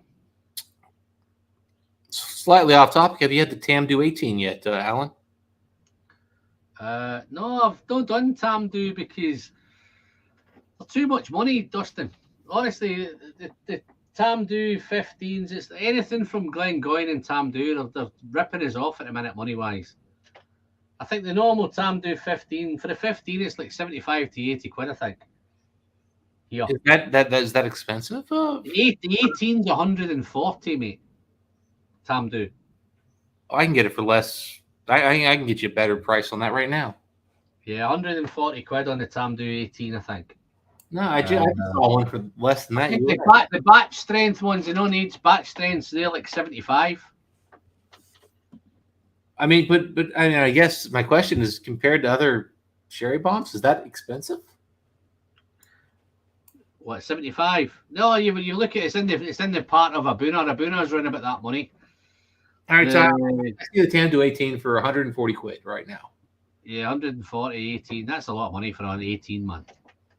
You can pick up I think you can get an Anok 25, 24 for less than that. I can't find an Anok 24 period, like no matter what I want to do, like unless I go to auction. I think we're looking at repricing Anok as well. I think the prices at Anok they've taken a wee bit. Yeah, I think everybody's taken a wee bit of hike. I have an Anok 22 that I paid next to nothing for, but it's not a very good whiskey, so I haven't talked about it. Yeah. Now that's you've done well tonight, Dustin. You've got me through into 3 hours now without me having to do a Glenallachie. I think everybody will be happy. I think everybody will be happy that I've not done a Glenallachie. Hey man, I've got a Glenallachie batch strength 7, but it's at Mike's house and we're gonna review it at some point. And I'll tell you what, I like it.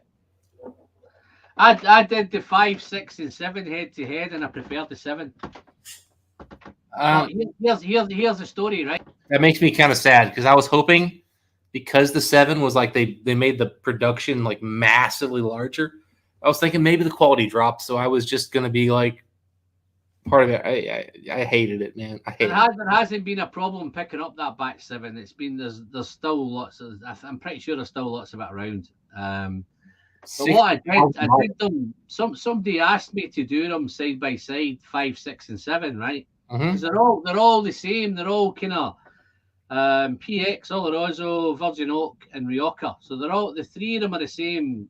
I don't know whether he's messed around with the batches of Rioja and the batches of PX, but they're all the same cask maturations. So you wouldn't think they would be that different, right? But somebody said to me, because I had 5, 6, 7, can you do them 5, 6, 7 side by side? So I done it. So I did them, and when I did them blind, the one I preferred was I did them in the order 7, 6, 5. That's how I liked them, right? Really? But since then, I've sat down with them individually, and I think when you sit with them together, I think you're influenced because you're seeing the 3 together, right? But when you do them side by side, I don't think there's that much difference between any of them. Okay. I think the 7's got a wee bit. I think they've got better as they've got older. So this is my first experience with. So I've had the Glenallachie 15. Yeah. And this is my first 10, and I've had 1 single barrel. So I've had very little Glenallachie experience in the Billy Walker era. Okay. And I just did not like that whiskey. It's very. I don't see it being something you'd like. It's a sherry. It's just raisins and coffee and leather and. I like that about it. It's the fact that it's the underlying malt and the bitterness from the alcohol. It just. Yeah. Well, to be fair, Billy can't do anything about that spirit. The spirit's what he's inherited. Where he's trying to work his magic is on the casks. I think their spirit sucks. It is kind of where I'm at right now. But this is where I'm interested to see the next 2 or 3 years is what Billy does with his own spirit now, because he must have been since 2017 he's been doing his own. So it might get to what we're on 17, maybe another 3 or 4 years. We might not see a Billy Walker spirit. Well, we never saw a Billy Walker spirit in Glendronach. I mean, that's kind of the thing is like I've never seen Billy Walker's spirit. He's a cask. No, I don't think his speciality is the spirit. I think his speciality is the cask maturations. I think that's where his forte is. I think he's a wood specialist. But he's bringing in these. I don't think he's a guy that puts that spirit together and does all this and gets those what he wants. I think where he gets, he'll work with kind of any spirit. So obviously he's went from Glendronach spirit. And he's bought some casks and worked the magic with the casks. And he's doing exactly the same now if you look at Glenallachie must be the biggest core range that's ever appeared in such a short time. You know, he's got wood finishes, he's got Coville rye, he's got rye from Chicago casks, he's got rye casks. He has spent crazy money. He's got now they've done a Scottish oak, which is a 15 Scottish oak, and I think that's a bit pricey because the Scottish oak's expensive. Chinook oak, Madeira, every single cask you can imagine, Glenallachie has some. Dustin, if you'd have seen this wall now, see this Campbelltown wall. It was Glenallachie before it. The whole wall was fucking Glenallachie. Oh no, I'm with you, man. I've seen what he's done, and that much. The Honestly, thing is, I tell you the best Glenallachie I've ever tasted. And listen, look out for it. And I don't know if you'll pick one up over there because I won't. They've done a 14-year-old UK exclusive, right? Oloroso. It's the best Glenallachie I've ever tasted. I'm actually thinking I should look into some of the younger Glenallachie because I bought a 29-year-old that was just, I don't want to say it was terrible, but it was not good. Yeah. Well, no, I had a Rattray. You've got a Rattray bottle there, haven't you? Yeah. I had a Rattray bottle of Glenallachie. It's a Glenallachie 7 or 8 it was. Maybe 7 or 8. Rattray, right? Mm-hmm. My thumbnail said gunpowder in a glass, man. It's the hottest thing I've ever. The only thing that ever came close to it was a Lafroig cast strength. So you think their malt is just terrible? Then what you're saying? I don't think the spirit really wasn't really ever made to be. It's punchy. It's punchy spirit that's a little tough to. It's agey, it's spirity. I don't even know whether it's. See, the thing with Billy, you don't know whether because of the casks that he's using, you don't know whether it's. Because there's that much. You've got PX, you've got Oloroso in there, you've got. It's hard to find the spirit. Do you think maybe they're taking too wide a cut, so they're leaving too much of the wort? Well, I'm not too sure what they're doing, to be honest, Dustin, because the 15 and the 12. The core range, the cast strength 10, the 12, the 15. I've not really tried the 18. It's been a long time since I tried the 18, but I did a 15 maybe a year ago against the. Yeah, but there's a new 15 though. This was pretty idea, right. The first 12 that I bought was more like that. Okay, right? Yeah. The 12s now are pretty dark. Oh, here's the new 12 is that. Oh, the 15 I had was darker than that even. Yeah, but the 15, they are getting the first 15 I had was a bit lighter. The two new ones, there's a new 12 and a new 15, and they're getting darker. Yeah, we had a super dark 15 that we compared against the Balvenie 15, and just that bitter oak note that. Like it was burn charred oak that goes in there. It wasn't for me. Now again, I know a lot of people like that bitter charred oak, so I don't want to be that guy being like, oh, it's wrong, it's bad, because people like it. But for me, not for me. What I want to get is to where they're making GlenDronach 18 again because I love GlenDronach 18. Yeah, no, the only downside, man, is it's probably going to be filtered, man. Well, I mean, I want Glenallachie to become GlenDronach 18 again, you know. Well, that's where I think everybody thought it was going to go. I think everybody was going to think the 15 for me, when I first did Glenallachie 15, I didn't get on with it. And I always find with Glenallachie, I don't know whether it's the spirit or whether it is, but I find once you get halfway down the bottle, it definitely finds a sweet spot. Okay. You know what I mean? I think initially you might be a wee bit going, well, I don't know if this is right, but I'd say bearing now because I've had quite a few Glenallachie. You got a bottle like here, so in my that should be ready to be. That should be at its peak now. That. Yeah, and I mean again, I don't want to say it was a bad whiskey because it wasn't. It was a good whiskey, but it's just based on opinions of other people they've thought very highly, and I thought Glendronach 15, Tamdu 15, Balvenie 15 are all better whiskeys. It's a distant fourth. Now, Yes. is that a bad thing? No, and I don't think it. I think Maybe not. you're probably right. I think because the Balvenie 15 is got there of its own merit. Well, let's be honest. Balvenie 15s. The rumors are those are a lot of 20-year-old sherry cans. No, and it's the same scenario that Billy did with Glendronach. The Glendronach 15 had 20 year on it, so it's hard to keep up with a 15-year-old whiskey. It's a real 15. If you look at the new 18, the new 18 is a proper 18 now. If you compare a new 18 to an old 18, then it's fucking 24-year-old 18s. Well, yeah, but I'm talking about the new Glendronach 15, which is 15-year-old whiskey, and honestly, it's Rachel Berry's stuff, and I'll be honest, it's really good. Now, I've not had an unchilled filtered version, and I'll be honest, unless somebody sends me a $50, sends me $50 and says buy it, I'm just not going to do it because I don't want to support Glendronach's path, but. Okay. Up until when they did the non-chill filtered, I love that freaking for $80-$90. The Glendronach 15 was one of the best. Sorry, Eric. Sorry, mate. Just checking in. You're going to talk. I don't want to interrupt you. No, you're right. Sorry, I interrupted you there, mate. Just one of my moderators is getting off, so. Okay.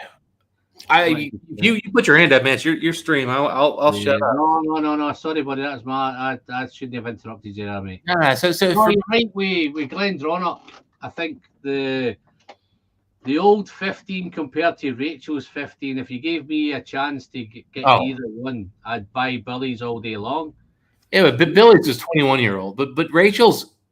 When it came out, for Rachel, honestly, feel for Rachel, man, because that new policy they've brought in, where she's got away from Dalmore, she's got away from all that kind of that chill filtering and all that nonsense that they had. She walked right into more chill filtering. She's walked right into her beautiful dream of the greatest one of non-chill filtered, natural colour. We're going to use some old stuff. So she's walked into a dream of a distillery. And then the owners have just fucking slapped on the face and changed it. And I'm back to, 2 frames a minute. But yeah. I'm not going to stay on much longer now anyway. I was going to say, man, we got to, this is getting to a long stream. But yeah, Rachel Berry, though, put out a really good 15-year-old Glendronach that, honestly, when it came out, I don't know what your prices were versus, because we have this weird thing where, like, we can't. £55 here, mate. It was $80 here, which is actually dead on. Because I'll be honest, man, good whiskeys that you guys get, I'm used to paying. You tell me it's 55 pounds. Yeah, I'm going to do 110. It's probably heading now towards 60 to 65 now. But when it came out, it was 55. Yeah, it's still $80 here. It's still well under $100. It's a really good priced whiskey. Yeah. The problem is chill filtering, and reality is Glendronach always was chill filtering to the legal limit. Yeah. And you noticed it. It was never a great brand in terms of not chill filtering. But now that they're actually Eric Waite's put his dating site on. Looks exactly like a champion. But yeah, again, Rachel Berry's done actually did a really good job with that. Because she changed the 15, brought in the PX. It was a great whiskey. Added PX. It was a good price. Yeah. So I got nothing against her there. It's just, and mind you, she actually. Well, the first Glendronach batch strength she did was absolutely undrinkable, hot shit. But then she made it better after that. So I give her credit there. She fixed her terrible first batch. Yeah, is that the batch 7, batch 8, something like that? Cask strength. Yeah. So one batch was NAS, and the next batch it was NAS, but they actually on the label said 10-year. The 10-year was just fine. It was nice. Oh no, I think the batches. I think they're up. The cast strength batch now must be up to batch 10 maybe. But it was around 7 or 8. You're dead on. One of them was her first. I think she took over around about batch 7. Yeah, I have to go look. But one of them was just undrinkable. Yeah. Right. And then the next one was actually pretty okay. I mean, it was not a great whiskey, but it was very. They've just released the new one. I think the new one might be batch 10 now. I think they've just released one recently. Okay, yeah, but I mean, there was one she made no reference to age, and the next one she said it was 10 years old on the label. Didn't put it anywhere else, but on like the text in the back, it's a 10-year-old, and it was really nice. But the one before that was terrible. One of the worst ever. All right, I can't. The latest one seems to be down okay, I think. Tell you what number it is. I think it's 10 now.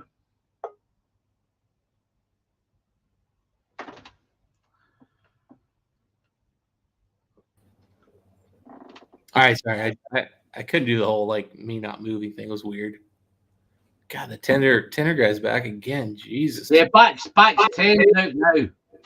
Yeah, I'm no arse, man. I'm no arse with him, man. I'll just leave him to it, man. Yeah. But yeah, there was a. Yeah, it's batch 10 now. The Glendronach cast strength batch 10. £75 it is.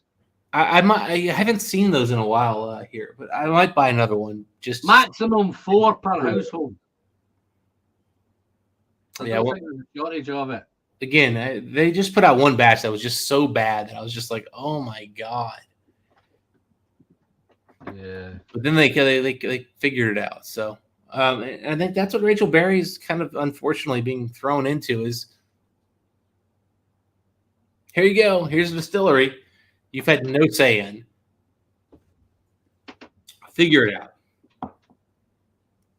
Yeah. But yeah, no, it's tough.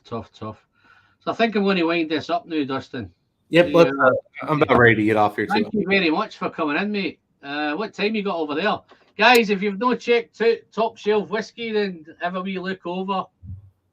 Now you've met Dustin again. I'm sure you've met him before, but if you've not clicked to his channel, then dive over and give him a wee sub. Just put a wee note and tell him Alan sent you. Absolutely. But yeah, no, it's been great. I think it's been a wee bit usual. These live streams, they start off with the great intentions of having a theme, and then we kind of lose the plot, and we end up talking about Springbank, and now we've just spent the last half hour talking about Glendronach. So, hey, Glendronach's a space. It's almost the Speyside. It's in the right region. So, well, it's not in the right region, but it could be a Speyside, it could be a Highlander, it could be all of that stuff. But yeah, no, it's fantastic, guys. If you're catching us on the replay, then thank you very much. And if you've not hit that like button before you get off, man, make sure you hit that like button. Don't forget, guys, the new features. I've got some new features, Dustin. I don't know if you heard earlier, man, but you can now join the channel and become a channel member. And you can now on videos. I don't know how that's happened, but whenever I put a new video out now, you can buy me a drink on a video if you liked it. So it's a nice little what's the word I'm looking for? Nice little stream content that can be added there. So, but yeah, no, it's been fantastic, mate. What time you got over there? What time's it now over there? It's like 7:20 p.m. So I've still got coming up for half 12 here, man. And Eric Waite just had to do with the whole awfulness of that Top Shelf Whiskey. He doesn't have a nice little like / Top Shelf Whiskey. So he has the full URL there. Appreciate you, Eric. Yeah, he's put a link on there, hasn't he? Well done, Eric. Well done, mate. But yeah, no, fantastic. Thanks to everybody that's popped in, guys. It's been a cracker. I've enjoyed it. I've done a few bit of space. It's been a while since I've tried some of these. I think the greatest thing for me is going back to some of these early ones, these Aberdeen 10s and the Cragganmores and stuff that I've probably not tackled for a while, which has been great. But yeah, Speyside, what a region. I think some people started. I think I started on Speyside and then ended up on Campbelltown. So I think that's where it tends. It's that kind of dipping your toes in and getting you there. But other than that, guys, it's been great. Dustin, thank you very much for dropping by. Happy drinking, buddy. As always, mate. Happy to have you in any time. And until the next time, I'm Alan. I'm the whiskey friend. Pleasure is in the sharing. Oh, I've not got any whiskey, man. Okay, hell, I need to pour another whiskey. Give me another bit of this. Give me another bit of this Longmore, man. You can tell I'm well prepared for that, can you? Yeah. So the after show is going to have a lot of drinking. I got it. A bit more Longmore. So, yeah. As always, the pleasure's in the sharing, and don't forget to send good whiskey straight down the hatch. Responsibly, of course. Cheers, guys. Cheers, guys. Thank you. All the best.